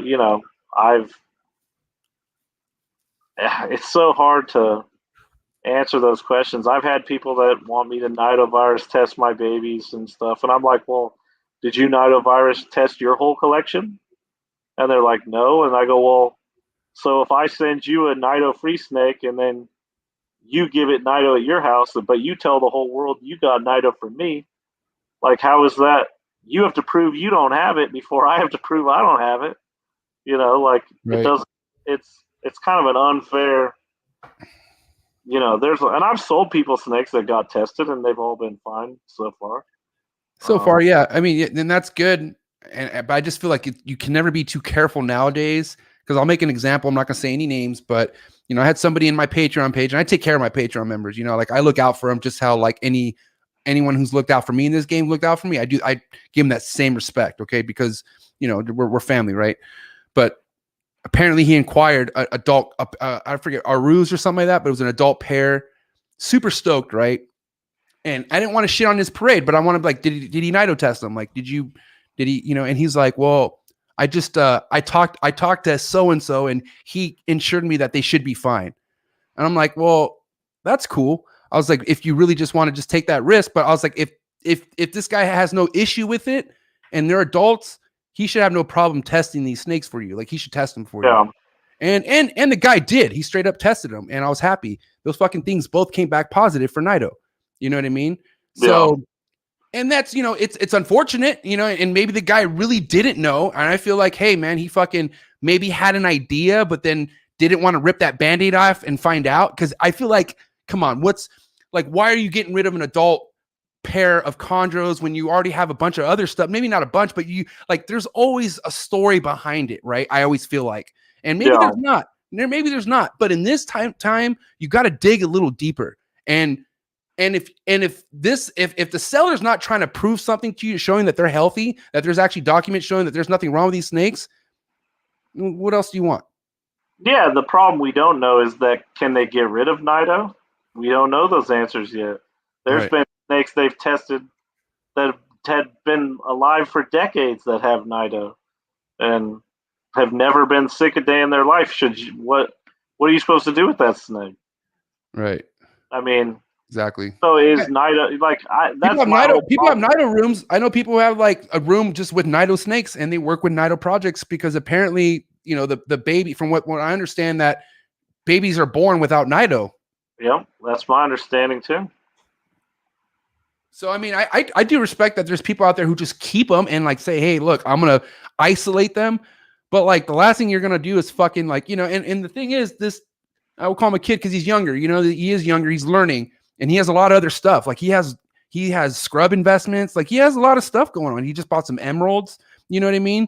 So like, I'm not, just to add 2 nido fucking positive snakes, even if it doesn't have much an effect, still, like, do you really want to add 2 positive fucking Nido snakes into a collection that you know is clean and that you've been fucking raising up for the last I don't know how many years. Like, you know what I mean? Yeah, no, if people want to build a collection with all tested animals and everything, that I commend them for that. That's great. Right. I got no issue with that. Yeah. But I mean, like, if you got a lot of snakes and you've had a lot of snakes for years, I would be shocked if we didn't have it. And I'm not saying just green pythons. I'm talking everything, because Right. everything has nidovirus, whether people want to admit it or not. Right. Right. And we don't know. Will a popwin nidovirus? Will that bother a scrub python? We don't know. Yeah, and I'm telling you to this day, man, rest in peace. I miss you, Forrest. But this motherfucker, when he came over to my house in 2018 and we talked about Nido, he looked around, he said, everything in this room has Nido. And I looked at him and I'm like, dude, shut up. Like, why? And he's like, I'm just being for real, man. Like, I'm just like, everything has it. Like, Listen, boa, we've had the IBD scare with the boas. Well, the boa trade is still going strong. We've had the mysterious respiratory berm thing, and the berms are still here. And for as long as I've been keeping chondros, we've had the mysterious respiratory infection with chondros. People have had problems with it, and yet chondros are still here. So it's kind of one of those, like, I think you gotta be mindful of it, and it's a good thing if you want to take precautions. I fully commend that. But I mean, I don't know if I tested all my animals. I mean, I don't know what I would do if I found out some of them did have it. I mean, I wouldn't. If it's a healthy snake and has never had problems, it seems foolish to kill it. Right. I mean, it also be foolish to sell it too. Like, I mean, I don't feel like selling. I wouldn't sell it. Yeah, no, I wouldn't sell it. I would rather just keep it. But yeah, nobody has the money for all that shit. Well, and the problem is, it's really a sad thing, because I think most people that have a decent collection probably have some form of nidovirus. And once somebody accuses you of being a nido person or whatever, it's going to affect your career. And I don't know that that's necessarily a fair thing to do. I mean, if you're I feel like that was true like a few years ago, and I feel like so many more people are coming out about it to where like it's kind of letting people like shut the fuck up about it. Like, Nido's out there. Like, there's nothing you can do about it. And if it happens, I've been told basically like 9 out of 10 people that send tests in come back positive. So it's kind of like, that's a big percentage, and yet we're not losing 9 out of 10 snakes. We're not. It seems to be. I think the original nidovirus I ever heard about was the. I don't know if you pay attention to shingleback skinks in Australia, but for years they had a problem. They would call it the stumpy disease, and in West Australia, on rainy years particularly, there would be wild shingleback skinks that would present with a respiratory infection that didn't clear up very easily. And they finally isolated, the first paper I ever read, they finally isolated that it was a form of nidovirus that was causing the problem. But the nidovirus wasn't actually the problem. The problem was the high humidity, because they like it really dry. And on these extra wet years, they would get this percentage of the population would come down with this problem. And so you ask yourself, well, is it the nidovirus is the problem, or was the too much humidity caused the nido to be a problem? And that's just like us humans. We live with all kinds of viruses around us every day. And until we're immune compromised some way, then it has an outbreak, and then we get sick. And that's the same thing with our snakes. If our snakes had nido and we took perfect care of them and they never got sick, then that's fine. But if you do something wrong, too humid, too hot, too cold, whatever, and they get sick, is that, it's hard to say. Is that bad keeping, or is it a virus? It's easy to blame the virus. We all want to point our fingers at the virus and say that it's that. But, a lot of the times it's probably poor keeping. And I think chondros are especially susceptible to it, because the reality is they don't live anything like they should in captivity. No, they don't. They get way too big. They get way too fat. They don't move around at all, and they're kept in cages where they're probably too humid and too hot. And so you add all that together. Like, what if you go to the doctor and you've got problems? First thing they say, are you fat? Are you overweight? Do you exercise So enough? true. Yeah, what the fuck's wrong with you? Let me look at you. Step on the scale, you fucking goddamn yeah. it. So the chondro is the same way. You keep this thing twice as big as it's supposed to, and it never moves around because it doesn't need to. And then its lungs aren't getting the exercise they need, and then you're wondering why, it gets sick at the drop of a hat. Well, is that really the virus's problem? Because they've evolved to live with this virus. Because they find it. If science looks for it, they find it.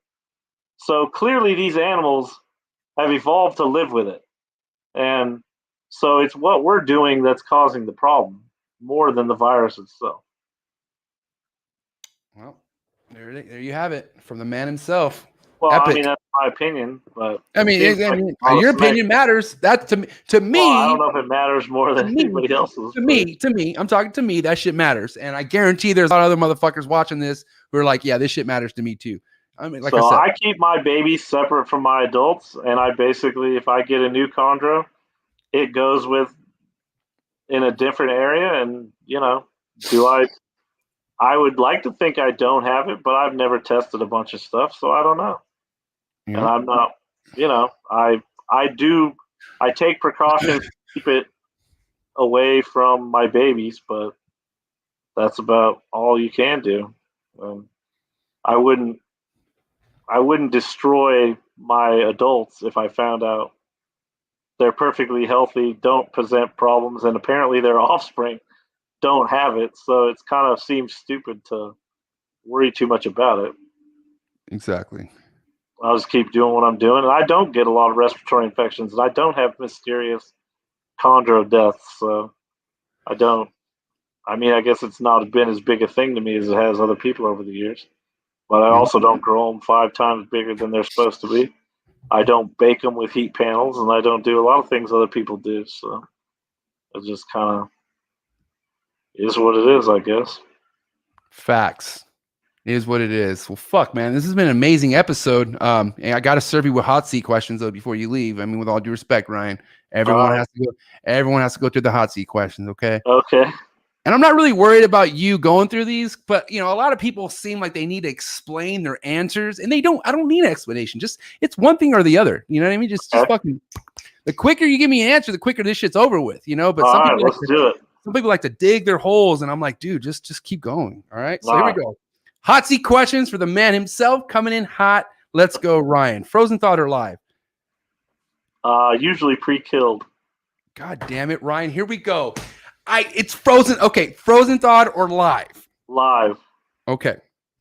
A cutter or no cut? Cut after the first pip.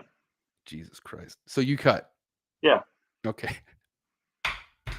Big flexor. No, I don't hack them open like 4 days before they're due to hatch. No, but you'll cut if necessary. Like you cut. Yeah, definitely. Okay, cool. There's some because you understand, and I don't want to stay on this, but there's there's a movement to not cut an egg. I've seen. Fuck out of here! You kidding me, bro? I'm sitting there with my Edward Scissorhands, yeah, bro. I'm Edward's fucking Scissorhands. Yeah, let's go.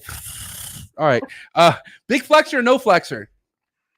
I guess I'm a no flexor. That's cap, bro. What? Right, I'm gonna let you answer. You could answer that. I think you're just humble as fuck is the thing, but you are a flexor, in my opinion, and a good flexor. Flexing is not a bad thing. You let your work flex. That's. Oh, okay. Well, then I guess I'm a flexor. There you go. I thought you meant like somebody who really hustles themselves. I don't do that. Oh shit. I'm horrible at pushing myself. No, you're killing it. I'm not a good self promoter. Sports or no sports? Sports. Baseball or football? Football. Fucking baseball. Jesus. Damn. Okay. Favorite football team? San Francisco 49ers. All right. It's been a good time. Ryan Young, thank you so much for tuning in. You guys have a great... There's a story behind that, though. Tell me the story. Okay, why are you a fucking Niners fan, bro? Like, this All is right, so crazy I was right back in the day. This is back in the 80s or whatever. I was in daycare, and there was this girl that her parents were the daycare owners, and she was a Boomer Esiason Freakazoid fan. And I didn't give a shit one way or the other back then.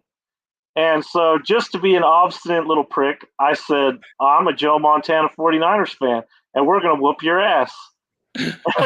And so they, obviously history says they went and whooped their, or they good game, but they beat them. And so ever since then, they just were my team.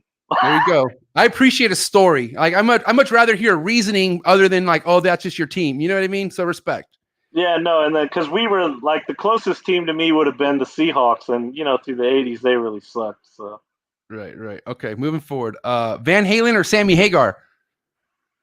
Geez, I'm not really much on either of them. Just pick. Who would you pick? I guess Van Halen. Tight. Eminem or Machine Gun Kelly? Oh, Eminem, Jesus. There you go, right? Thank you. Fuck. Some people don't even want to go there, bro. West Coast rap or East Coast rap? West Coast? What the fuck kind of question is that? Hey, bro, listen, I don't want to throw anyone under the bus, but I had someone recently who just said East Coast rap, and I was like, oh, you like Wu-Tang? They had no idea who the fuck Wu-Tang Clan was. I don't think they... I'm not really much on either, but I'm a 90s kid, so I definitely... I mean, if you claim East Coast, Wu-Tang has to be one of your top 10, at least. Like, have to. Anyways, moving forward. Well, to me, East versus West is Tupac and Biggie. Okay. Right, exactly, for sure. Question. Jesus Christ. Pac or Biggie? Good question. Pac or Biggie? Oh, Pac for sure. End of the story. All right, little word association. First thing to come to mind: milk. Cow. Cocoa. Beans. Stuck shed. Bad humidity. Ovulation. Good times are coming. Depends. Day 56, or excuse me, day 55. Don't worry about it till the head pops out. Okay. Instagram trolls. What's that? Thank you. Good one. I mean, exactly. I mean, there's motherfuckers, keyboard warriors. You're the only reason I'm on Instagram, because the last time you were giving me so much shit, you and Desiree. And that is true. No, but okay. We're the reason why you started posting shit. You already had an account. I had an account, but I'd never posted a single thing. Okay, respect. And dude, I'm telling you right now, man, motherfucker, love your work. I'm loving it. Instagram needed your account for sure, 100%. All right, well, I appreciate that. Okay, where are we at? Okay. Oh, man. All right. So I normally end this, but I actually need to know this too, because you are Facebook and Instagram. But if you had to get rid of one and one forever, which one would you get rid of? Instagram. You son of a bitch. How would you do? It's because I don't know Instagram very well. I don't really know how. I don't know. I just haven't put in the time, or I don't know. I guess I really didn't want to get on Facebook. See, you should ask me forums or Facebook. And I true. And or forums, I guess. Forums. Yeah, because you much rather fucking go on to forums and just see what people. I loved the forums. I was very slow to adopt Facebook, and that was in my wholesale years, so I didn't have to. So I was late to the Facebook game. But I got to tell you, I've met some just amazing people through Facebook around the world, people I would have never met otherwise. And so I guess I kind of like it now. Yeah, I will say, man, as much as I talk shit about Facebook, it has introduced me to some of the greatest people in this industry, and I'm still friends with those people. You're one of them. So I mean, like I said, some of the worst, some of the best. The worst. You're fucking right, man. Jesus Christ. I don't. But this podcast has been so great. We don't even want to dip into the worst. We're just talking about the best of the best right now, and this is amazing stuff. I appreciate this. I'm telling you right now. I was looking forward to this for a reason, and this is everything. After what we just did for 3 hours, proves that I was right. So I appreciate you so much, Ryan. You have no idea. All the other viewers, I'm sure they appreciate you too. But I will say, prior to this show happening, I had a lot of people hitting me up, telling me how excited they were for this show and whatnot. So that got me motivated and pumped up. But I do want to say, what do you have to say to all of your supporters out there, people who are like watching you and people who are literally motivated off your work? I greatly appreciate it. I've had an amazing time doing it. And so people who appreciate that, I've got nothing but respect for. And I hope everybody gets their projects going and accomplishes what they need to do. Yeah. And there's no reason to. There's room. There's room for everybody. Just work hard and it'll pay off. There's no room for Bob Smith, though. We don't have any room for Bob Smith. And I'll give a shout out to the Northwest Carpet Fest. Yeah. Oh, shit. Thanks for reminding me. Okay. Damn it. Brandon was going to kill me. So, Brandon Wheeler, are you going to be attending Northwestern? Because I fuck with Seattle, bro. I'm there. Trust me, I'm there. So, are you going to be attending Northwest Carpet Fest? I usually go, so I should be there. All right. There you go. And then Casey confirmed that he's going to go too. If he goes, then I got it. He makes me go if he goes. Oh, man. That's going to be a show. All right. For sure. I can't wait. Actually, I think the only one I missed was when me and him shot down to Texas instead. So okay. It's gonna be a good time, man. If it's one thing if it's one state I appreciate its beauty, that's Washington. I love Washington. And I love any reason to go back to Washington. So that'd be really cool to meet you there and finally get to kick it and hang out and talk more. But more importantly, man, enjoy the rest of your night. Thank you so much. You're the fucking man. No, I appreciate having me on. And we'll do this again sometime, man. I'm gonna be on your bumper about the ring python. So just be ready for that. You already know. All right, no worries. All right, man. Have a good night, Ryan. You too. Take care. Ryan Young, ladies and gentlemen. All right, man. Have a good night. Fuck yeah. Great episode, guys. I hope you guys enjoyed it as much as I did. Okay. Don't forget to subscribe, please. Drop a like, drop a dislike, drop a comment. Let me know how you like the show. More importantly, let the guests know how you're liking this, because this is all about bringing guests on who want to share their experience with us, man. They don't have to fucking come. They don't have to spend their time with us, but they do, man. So give me some of your opinion, man. And I appreciate everyone who supports what I've been doing. I'm not going to stop. It's never going to stop. If you guys know how I am, you know I'm on a mission. It's just not going to stop. Okay? So all I got to say is fuck Bob Smith. You guys know what the deal is. Avoid yourself of any Bob Smiths out there, because those are the ones that just don't want you to be successful at anything that you want to do when it comes to being successful. Bob Smiths and success they're not the same. They're like the kryptonite. Success and Bob Smiths are the opposite. It's not going to happen. I'm telling you. So that being said, focus on yourself, people. If you're looking to do something in this industry, worry about the animals first, because it's about the fucking animals. Find out that you're a good keeper first and foremost, okay? Find out that you're meant for this shit, because life could hit you at any moment. You could be Mr. fucking 10, 15 species guy, and then life hits you so hard that where you have to sell shit. You just never know. But focus on your own fucking shit. Focus on your own game. Don't focus on other stuff. Don't be a Bob Smith. Okay? Bob Smiths are so concerned about other people who are successful. Just focus on yourself. You know what I mean? Like I said, I don't condone any racism at all. So I apologize. Whatever that was going on in the live chats, you guys know me. You know, I don't fuck with that shit. You know what I mean? And it hasn't happened. And unfortunately, if I could be honest with you guys real quick, the reason why Unfiltered Reptile Podcast stopped doing lives was it because of Bob Smiths like that coming in with racial slurs and just acting really out of, I don't want to say character because it's a Bob Smith. Bob Smiths for Bob Smiths. But anyways, fuck Bob Smith. I'm ending it at that. I appreciate you guys out there. Thank you so much for all the support. You guys are amazing. If you guys want to reach me, you guys know what the deal is. I'm not hard to fucking find. Come at me, man. Instagram. I got a lot of shit going out. A lot of stuff to be posted. So just be ready. Follow my work on Instagram, mjexoticscartal. And then make sure you go support the podcast Instagram as well. Trap Talk with MJ Podcast. Shout out to my Twitch viewers. I think I saw a few Twitch viewers out there. You guys are amazing. Appreciate it. I'll keep that going. TikTok. All right. We're all right. We're all right. I don't know about TikTok. I really don't. I'm still going to keep posting shit. I just feel like TikTok is like so commercial. And if you know me, I hate being commercial, but I still want to get my stuff out there. We all want to get our stuff out there. Last but not least, I love you, Patreon family. Thank you so much for the support. My real ones. You know what you mean to me, man. So you guys have a wonderful night. Be ready next week for another episode of Trap Talk with MJ, and I'm coming with more heat. Episode 100 is on its way. And if you think I'm not trying to bring something so fucking epic for episode 100, just be ready. I'm out. Cheap.